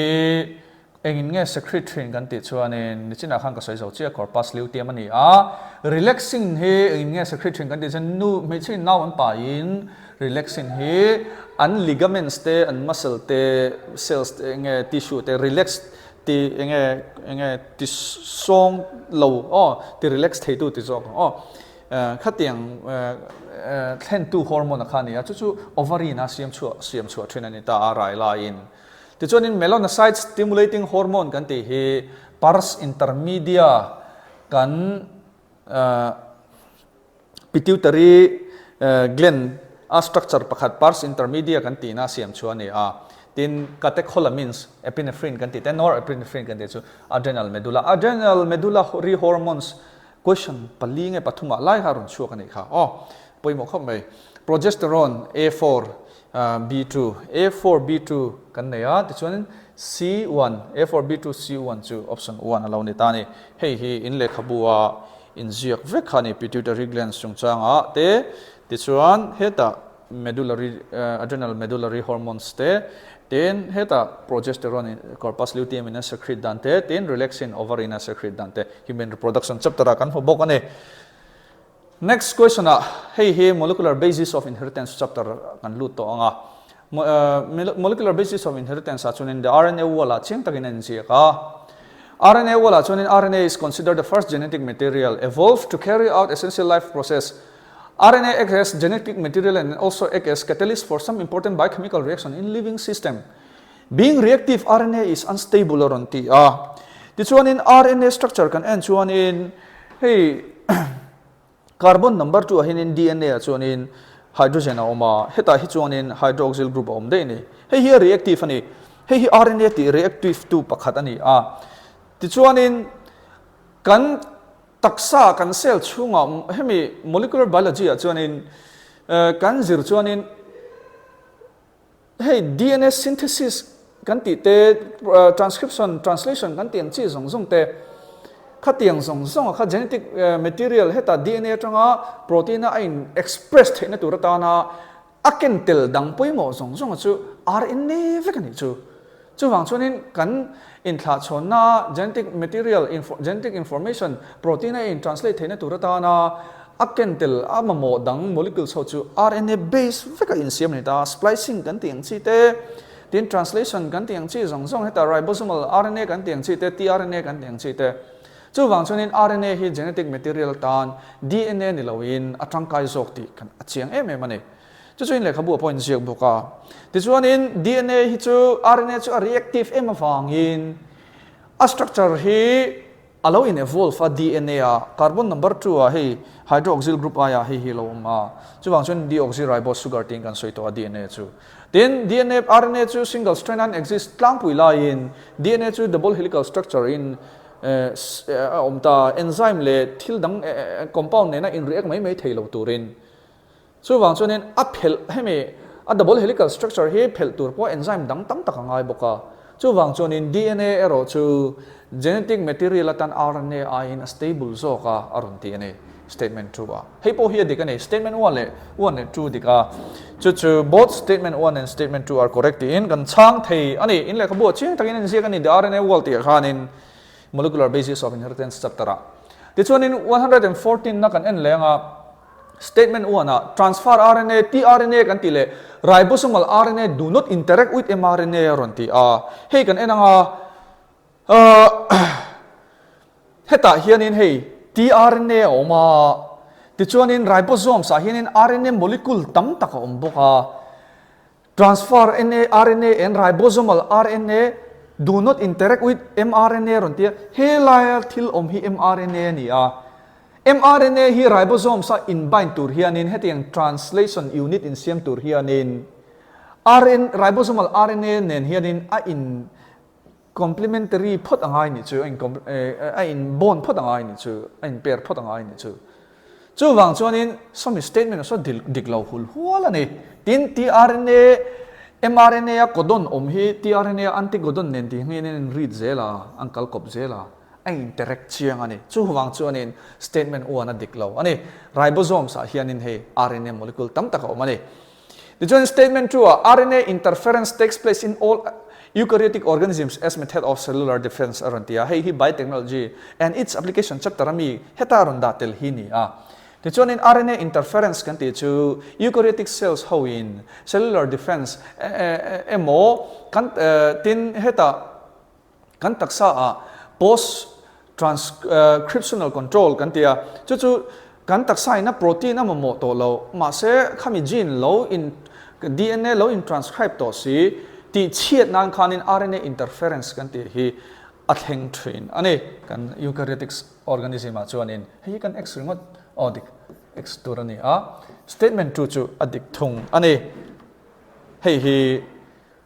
biotechnology and its application na khanin pest resistant plants ti khanin a inject ane melodogain incognitia chungchang khanin statement 1 is incorrect but statement 2 is correct turani next which of the following are the post transcriptional events in eukaryotic cell aranti eukaryotic cell transcription athen huat hil thengte ade transport of pre-mRNA to cytoplasm prior to splicing arantia transport of pre-RNA heterogeneous nuclear RNA kan tia kha pre-mRNA kha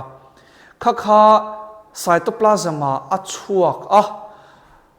splicing athen minor on tini chu prior to splicing hei hi diklo ni splicing athen nuwa achuak thina ni statement a diklo removal of introns so in remove exon so in zom khom thina dik addition of methyl group methyl guanosine kan tiang chi te 5 prime n lama in beltrin adik then addition of adenine residues at 3 prime n lama adenine base zan hi chung lam zan hi chuang a in zom khom thina ni polyadenylation ding kan soi thin chumi steps achu adik bok tin base pairing of two complementary RNA post transcriptional events mRNA in siam turin protein in translate turin double stranded normal condition a in pair ngai lo complementary RNA base pairing athen ngai lo athen don chunin RNA interference kan ti kha athen ngai ni chuwang chunin BC and D BCD only hi adikani hei alema tang hian kan enanga hei hi 5 prime capping kan ti kha ani tin polyadenylation kan ti base zang somnga tanga zan hi somnga chuang adenine residue an belt treu thina ti chuanin sendang zong hi intron ani a splice veka cut veka RNA molecule te enzyme dang te chu ain zum khom ho zong hi exon kan ti thina chumi chu athen vek nuwa transport of mRNA to cytoplasm atheng so thina ni chu wang chuanin statement B C and D chau kha adikani next question match turani DNA genetic material ani ti anzon chuat don kalkonga khanin Hershey and Chase experiment poi mole to ka mani chuta chuanin radioactive bacteriophage mangin sulfur le phosphorus isotope mangin DNA zir chiang ani chuta chuanin an zir chian na chuanin DNA hi genetic material nge yani ti phat rualowin hnil rualowin an muchuak ta chu Hershey and Chase experiment kan ti kha ani option 4 DNA as genetic material conformation ani ti chuanin euchromatin kan ti chu kan DNA le histone protein kha in veta nucleosome in sima chu sei takinom thin ani chu condense dewa in hlom khoma enge microscope kan ena thick fiber anga alan chuanin sorry ka soi opposite thick fiber anga alan chuanin heterochromatin kan ti thina chu chromatin structure che khatania euchromatin kan ti ve thung ero chu nucleosome kha enge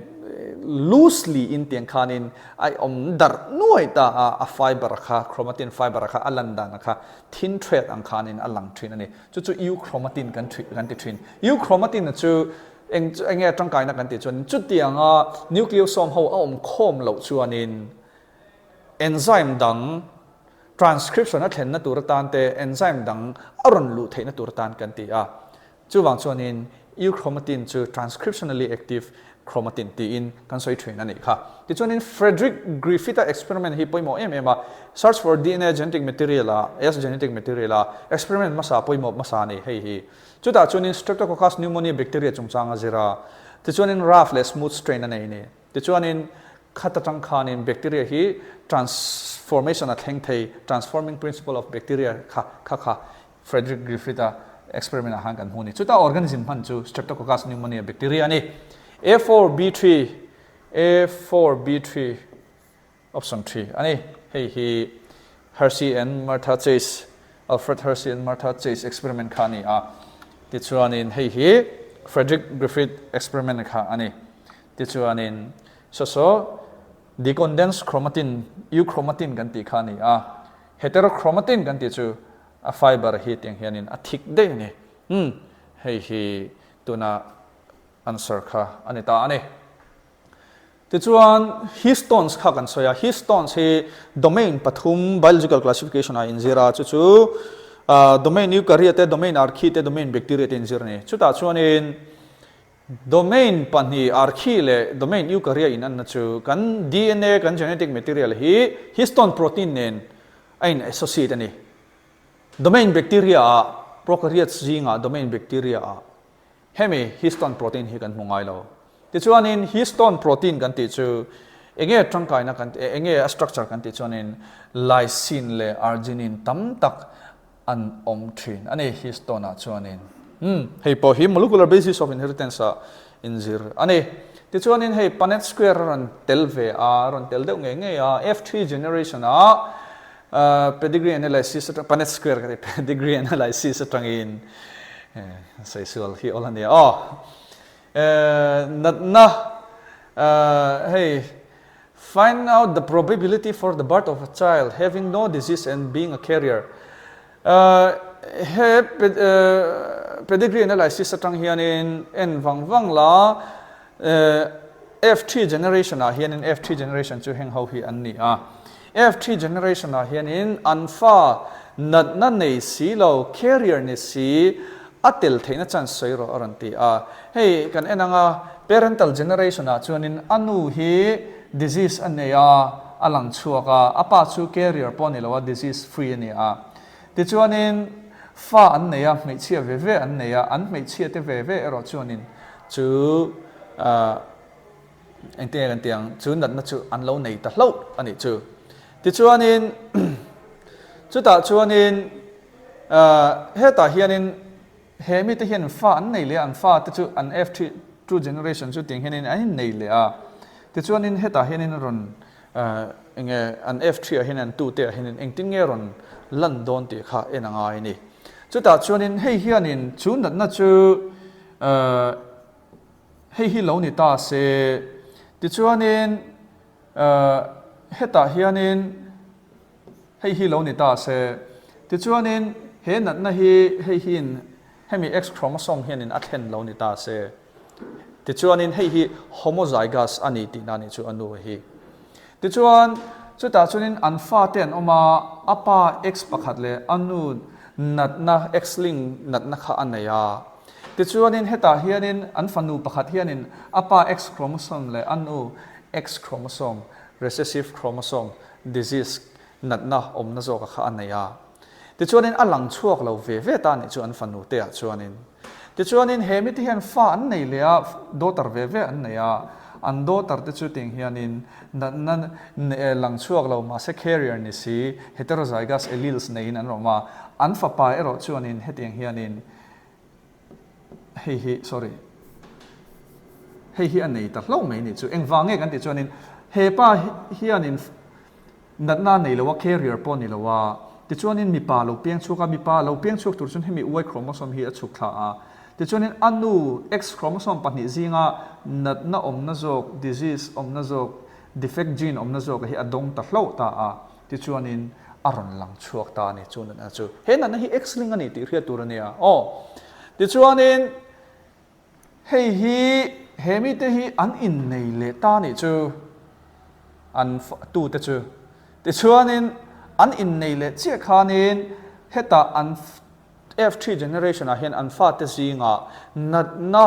defect gene keng si ma se lang chuak si lo alo pian chuak theina chan song ro ron ti a chu simple deuh po in Punnett square manga tangin kan enanga ti chuanin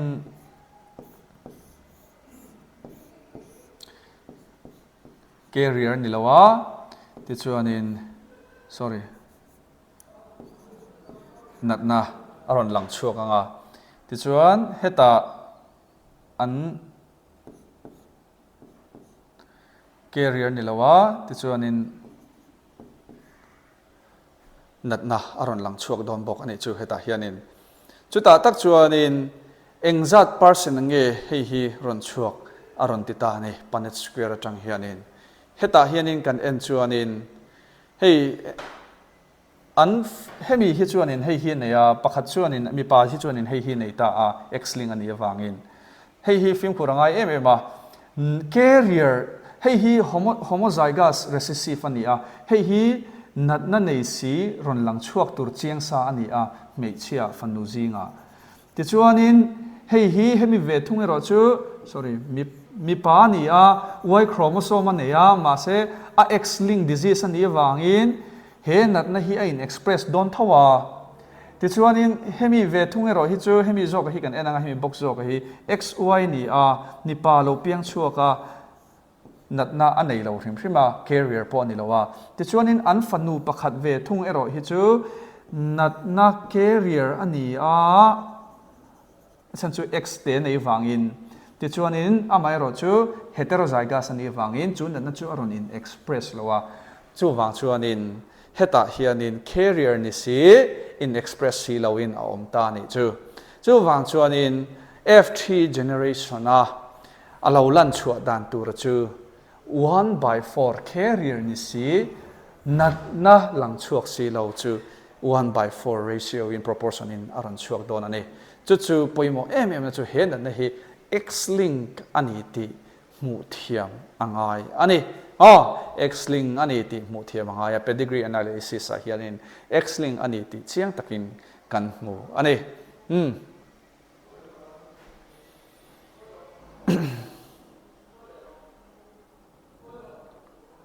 Next, who proposed that the genetic code for amino acids should be made up of 3 nucleotides? Russian theoretical physicist Big Bang Theory proposed masatu Paul George Gamow kantia kha pa khanin hemi Watson le crigaten DNA structure an mu chu anu khanin genetic code DNA le protein amino acids som ni chuang protein chi rang rang ron chu thei dan tur le DNA base pali a in kung kai da na khami an zir chen do na khanin hei hianin ma lamma sapol aron ni a physicist ma ni se biology lampang mi zong in hemi hun la hian sang khat zakua somnga chawa hi chuanin mi hian aron boi pui ni he Russian theoretical physicist po hianin George Gamow hianin amino acid som ni chuang kan nei si nitrogenous base DNA a pali chaw om si chu engting nge a in kung kai dana zon chua chuanin nitrogenous base pali hi triplet anga kan remin nucleotides pathum in zom khom ang zela kan remin ti chuanin amino acid pakhat ne in code don ani ti propose to masaber ani epa George Gamow hi chu wang chuanin correct answer chu hei hi ni in le khabu cheng takin in siak bok ani next question which is important for termination of transcription or anti DNA protein synthesis transcription kan zirla chuan initiation atana factor poimo chu sigma factor kan ti khani termination atana factor poimo chu rho factor kan ti kha ani hi in le khabu cheng takin an ziaka rho factor kan ti hi DNA transcription atop dona aron lu da heting hian in transcription ati top train ani ti chuan in lek bu ching takin an zia kan chu le hei hi microbes in human welfare akan chaptera tanga local how ani ve thung ta a which of the following is an example of non-distilled alcoholic beverage produced by yeast aranti a yeast Saccharomyces cerevisiae kan ti te hi baker yeast tin breweries ti te peng kan soi train ani zu siam nan le chang siam nan rang kai em em a eng tiklai tang nge mi hring ten kan lo man ti po hi chua phak rol ni to lo ni man na rei to le to ni chu ti chuan in heng zu chi hang hang ron da zinga hian hei mizoram po tu na beer hi zu ni ani lo ti te peng kan ni la heng ho hi dang lam na chu percentage alcoholic percentage khani a ma se alcohol ai chu kan thil consume hi chuan om tam khop mai kam pum pu ya po thena chuan in siam thin le ha la chu thiang vel chu ni am then khata ti chuan in zu ti rim hrim hi atong kam hi kan hotel ve rim hrim pakhat boka ka soi tel lok du ti chuan in beer kan ti hi le wine kan ti te hi fermented beverage ani engemo bu ani emo grape ani emo enge thei chi rang rang ani emo khatiang kha kan Saccharomyces yeast manga kan ferment khanin alo in siam thina ti chuan in chu zu tak thor tur chuan in siam chok tur chuan in thor distilled le ngai ni chu distilled nuwa chuan in whiskey kan ti te alcoholic percentage sang to brandy kan ti te rum kan ti te hi distilled nuwa lo in siam ve kan ni chu chu wang chuan in enge heting hi ming rang rang a put chan kan ti chuan in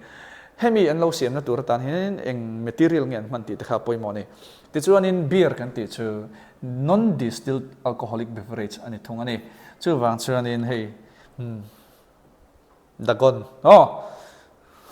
in lekha bua fermented beverage ron in ziaka microbes in human welfare chiang takin dagon beer lar mizor ma thokhat line hi streptokinase produced by bacterium streptococcus is used for ronti streptococcus bacteria ho in streptokinase enzyme nam siam chuaka chu atang kai ni chu blood clot remove to ani clot buster ti in an soi chain he damdoi hi chu myocardial infarction heart attack nei anlo omin thisenjam lungchom tu thisenjam block tu lo omin chu thisenjam thisen khon chu ti chiat alonga thina chu ta chun streptokinase in an chiwat thina ni chu khoi tang he kan nei kan te chon in streptococcus atang ani in le khabu cheng takin siak bok microbes in human welfare microorganism mi da kan mu thailo thil nung te kan man tang kai na ni chu le biotechnology principles and process chapter atang local ni textbook a ching taka nj na faka kha ka mu che lo wa polymerase chain reaction a PCR method a DNA in amplified dan formula ni DNA to n at term zelin multiply thin ani n equal to number of cycles tin kan soi thin chu wang chuan in DNA chu voi thum voi ni tiang 2 to the power 2 ni chuan in voi ni cycle chuan in 4 segments 4 DNA ain siam chuak thin don ani tiang zel khanin n hi number of cycles ani next alem garon telanga ka jek nok ta dewa hemi chapter atang hian in biotechnology and principles and processes atang hian in question pan hi in kung kai lituk pakhat chan phe hriat to phe chon in pakhat chu chiang nge nge a chan polong in ang vek khakharong kal tat maya selectable marker chungchang hi ni ma se selectable marker apo antibiotic kharun focus low in chromogenic substrate kan mana selectable marker khami chungchang khani selectable marker chu cloning vector atana thil poimo component poimo ania mita kan mu thailo chemical vec solution vial tero te kan ti kha a result kha en tur chuanin aron lan chu dan tur kha khriat angai ni chu bacteria te khanin kha vector kha kan mangani chon kan enge bacterial transformation kha kan thentira recombinant DNA kha kan insert kha avalut nge ni ava in express nge ni ti kan khriat lo theina tur kha selectable marker kan te khani chu ta chonin in zona in heta ach ka chiar chuak lo nga he zona hian in hey selectable marker chi rang pathum tetracycline resistant gene le ampicillin resistant gene le beta galactosidase gene randa he chu antibiotic resistant gene ani hemi te he chu beta galactosidase su country beta galactosidase he anin enge lactose kan ti te kha khami dimer kha bon kha break thin ani chu he ta hianin eco R1 hemi cloning site hianin gene of interest cover insert ta la engtin nge I than chuang engtin nge a result kha recombinant colonies ho kha I hriat theng a ron ti eco R1 cloning site hianin foreign DNA hi ivada ni chuanin beta galactosidase gene hi a silence hal don ti chiang em ani chu a disrupt hal don ani chu wang chun beta galactosidase gene express lo nga hemiplasmid lalut zong bacterial cells ho chuanin beta galactosidase gene an nei to lo don om je chu recombinant DNA recombinant hemi molecule nei zong DNA molecule lalut zong chuanin beta galactosidase gene an nei lo nga beta galactosidase gene an in express to lo chuanin an omna culture media ma khanin khata chromogenic substrate he beta galactosidase pro enzyme ina digest pianga blue color lo inform tu ra kha inform thei to don lo ti na ni chu le ma tang po hin chiang ma he kan mu if gene of interest is heta hianin lexi gene beta galactosidase gene omna hianin kan va insert ve chuanin at silence ta ti chuanin hemi recombinant DNA lalu tu bacterial molecule cells ho reng chu colonia chuanin chromogenic substrate he bacteria petriplata he nutrient media he engteng beta galactosidase khanin a break thei to lo nga ala lut ho zong hemi recombinant DNA nei lo ho zong chuanin beta galactosidase gene in express anga blue color an siam vekang white colonies ho zo hi ta hina lem lian zog in kan enanga white colonies ho zong hi recombinant DNA nei ho ani ti chiang takin a select a than chat thei to ta ni chu selectable marker chungchang hemi cloning vector chungchang hi hianin apoi mo em hi mix up le confuse tam tak kan lo om thina kha adik lo ni het chuanin kha tu na ka soi zo che kha ang che kha he answer ka soim what color colonies will be selected turane heta ang che question rong kala statement 1 blue color colonies have DNA insert in the plasmid and they are identified as recombinant colonies arantia diklawani heta achung hi kan chher chuanin statement 2 the colonies without blue color have DNA insert in the plasmid colonies without blue color white color colonies ho chuan ati na ni chu DNA insert and plasmid an nei awangin chu khoila ya lexi chu nge beta galactosidase khami gene omna cloning site khanin gene dang kan va insert chuanin white color colonies alo in siamang chu recombinant colonies tin kan soi thin aron tia adik ani atuna kan soi so ta che question ne khani in ang che ni statement 1 is incorrect but statement 2 is correct titur ani next hypo biotechnology principles and process chapter ami ni in lekhabu hemi diagram chi hi oma tichuanin C so enge ni foam breaker chu khoi lai nge ran ti helai hi ni at bioreactor aphuan lo remove thin tu ra khani chu C hi alo ni ta ni chu lekhabu poimo se NCERT textbook poimo se langchiang e mani this one in given below are two statements ran ti statement 1 DNA fragment extracted from gel electrophoresis atanga DNA segment kan lak chu ho chu recombinant DNA nei nan kan phang thei ni ron ti siam nan kan phang thei ni te aron adikani gel electrophoresis kan ti changkara chu DNA as enge aleng ta zira separate na method ani chuta chunin kan gene of interest kha base pair entrance sang khat in carvel ani chunin khlai segment gel electrophoresis atang khanin and separate ho khanin leather mang khanin kan base pair sang khata kan select chat thaini chuta tang chuin recombinant DNA kan build thaini statement 2 a smaller size DNA gel electrophoresis renga chuanin anode oma ke thota positive charge sama DNA kan lot thinani DNA to negative charge ani wangin electric field can apply chin positive lama an phei turani tichuanin anode nei apiang hi a size ate anga small tichuanin akal muang apiang hi awel ne piang hi a size alien ti na ani chu while larger fragments are found near the whales and smaller fragments are found near the enodoranti statement 1 le statement 2 hi adik ve ani next which of the following enzymes are not essential for gene cloning aronti gene cloning atana enzyme poimo te chu restriction endonuclease apinga alomin restriction enzymes kan tiang chi te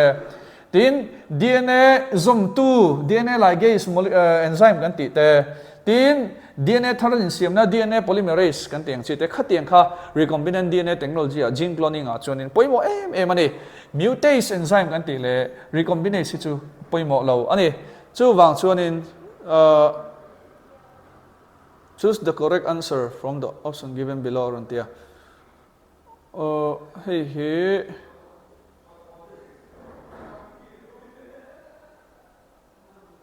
option hin ronda sulami restriction enzyme le DNA ligase le DNA polymerase tu rakha ani A and B only B and C D and E rontia A and B tik phatang next question now which of the following genetically engineered organism was used by Eli Lilly company to prepare human insulin Eli Lilly company noma chuta chun sangkha zakwa somriat pathum vela mihring insulin mihring hormone poimoli to diabetic patient na anmamo insulin kan ti kha recombinant DNA technology mangkhan an siam chu kani chu thila chu damdoi chu tun ma chu ama hemi recombinant DNA technology ma chu anin vokte bongte khatiang pen crease atang khain an isolate thina chu mihring injection atan an la thina mit tax enge mihring thren khat phei chu anin an taksai na ho ema immune reaction lo tak khan taksa thlen pha thina ni chu wang chuanin mihring insulin nge hi siam chu dan kong khan zong ta chu ta chuanin biotechnology of wang so in recombinant DNA technology of wang in human insulin hi bacteria an siam chuak theita ni chu E. coli mangin an siam chuak ta ni ti chuanin bacterium ti turani E. coli an mana wangin ti chuanin chu insulin an siam chu ama sakbera chu humulin tin a product name an so nge ni Eli Lilly company siam chu humulin an siam chu ama sakbera an khani hetiang hi ti chuanin genetic engineering mangin recombinant DNA technology mangin mihring insulin peptide code 2 gene kha bacterial plasmida an inserta chu bacteria cell chunga alu ta chu bioreactor an culture ti chuanin bacteria in tam tak mihring in protein kha mihring peptide kha express ta chu an downstream process kal le ati khanin hetiang dam doi tan hianin an ron siam chuak an ron purified le ta ni chu poimo ni le khabu an cheng hei po ti chuan next RNA interference, silencing of specific mRNA is possible through RNA interference. RNA interference tungchang hi kha ron kal to an sina pokron soito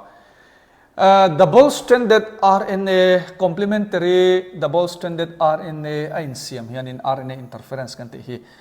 hemi process hianin hi involved train ani atheng train ani hi biotechnology and its application pest chungchang khanin hei ron inject cheng ani pest control chungchang khan ti chu kha sung kha lo ni ta kal topic china tanga explain tu ra chu kan analyze tu ra chu ti chuanin hei ti hianin karon summarize sak chuwa unit NTA syllabus NCERT syllabus ne na khai khom khata tanga unit ti da tanga question local zat kan ron da langa diversity in living world atang in the living world atang khan chon rong kal claim kal chelawa amai ro chu adang chap tar atang khan in animal kingdom te plant kingdom atang te khan in biological classification atang te khan question rong kal ni ma question som lai structural organization in animals atang in frog atang ngat thei chon in question pali rong kala question pariat ania cell structure and functions atang in question som ti chuan in plant physiology ron kal tleme ma kumina question panga chaw rong kala human physiology atang in questions pariat rong kala reproduction a big takin human reproduction atang in question por rong kal hema reproduction chapter atang rong kal nem boka question som pakhat rong kal tam ber ti theng chu mai ro chu heta henga soi tu ro chu hey topic dang ne na aron mix up ang chi kha aron tel ve tho nia ti chuan in genetics and evolution na chuan in adanga kan question danga kan unit danga khang ho kan zep lo me ni genetics and evolution atang hian in a big takin molecular basis of inheritance atang in rong kal tamboka chuta chuni totalin hemi unit atang question soma rong kala biology in human welfare atang in question pakwalai rong kala big takin microbes in human welfare te question ron chok tama te chuanin biotechnology atang in question soma rong kala big takin biotechnology principles and processes selectable marker chang ron ngai poimwa te chuanin biotechnology and its application a RNA interference question pani lai mai ron in nei te ron ti chuak boka ti chuan ecology atang in question pakwa rong kal boka ni hei hi chapter wise NCERT syllabus chapter wise question rong kal dan ni karon soi vek to lo nga hemi cell structure and function atang hian in lak khom chapter hang sang atang lak khom ang chi kha question pani rong kala ti chuan in hey structural organization animals in animals hian in question pali rong kala chu frog chung chang vek kha ni ti chuan in hey chemical human physiology hi mark question rong kal tam thinna weightage sang kha ni a heta hian in question paruk totalin question paruk 4 5 6 7 8 question pari ta rong kala chuta chuan in body fluids and circulation le excretory products atang in question pakhat ve ve rong kala abak neural control atang in 4 question pali rong kala ni ti chuan in abak zong atang hian in lak kop ang chi kha arong kal bok ani disorder kan ti ang chi te khatiang kha rong kal boka so wang chuan in hei po hi kumdang a chuan in chuak thalo tiang ti chuan in reproduction chapter class 12 syllabus atang in so tiang son human reproduction le flowering plants reproduction pon rong ai pe mo khop mai question panga vel ve rong kala reproductive health tangin pakhat ti chuan principles of inheritance and variation pali molecular basis question panga loi hemi chapter hi chapter wise ang chuan in question local tamber thin kan ti kha ani hi evolution atangin pakhat mo ti chuan human health and disease le microbes in human welfare por ron chuak tha le chapter anga question put tam pola chuan in biotechnology principles and processes khani heta tang hian question ron chuak them khop mai chapter unit pani chaw ma question som lai ron chuak ani heta hian in biotechnology and its application biotechnology ron ngai poimo tun exam a chuan in ti chuan ecology tang in so teng sa so question pathung pali le pani heng unit atang hian in heng chapter tang hian rong kal bok ani kha tun exam ni ta biology portion atanga kang rong khai khom thei chuni ta next exam nakuma heting pattern hin ron follow leng nge weightage hi ron dang dewang ti kha chu kan predict theilowa kan khabik lowa ke ni point asset tu te thinlung chu wang chuan in karon soidu zo ero chu hei le khabu chik sang sang oman siama publisher sang sang atang in le khabu te ron chuak thina chu ta chuan in NCERT textbook nge subject dang chu ka hello biology bi ka chuan NCERT textbook hi a statement ngai hian rong kalna saje chu kha tu na puhan gar on telang ta kha heta kan ko chinga chuan in ka thon heta hi chuan in ka soi na sa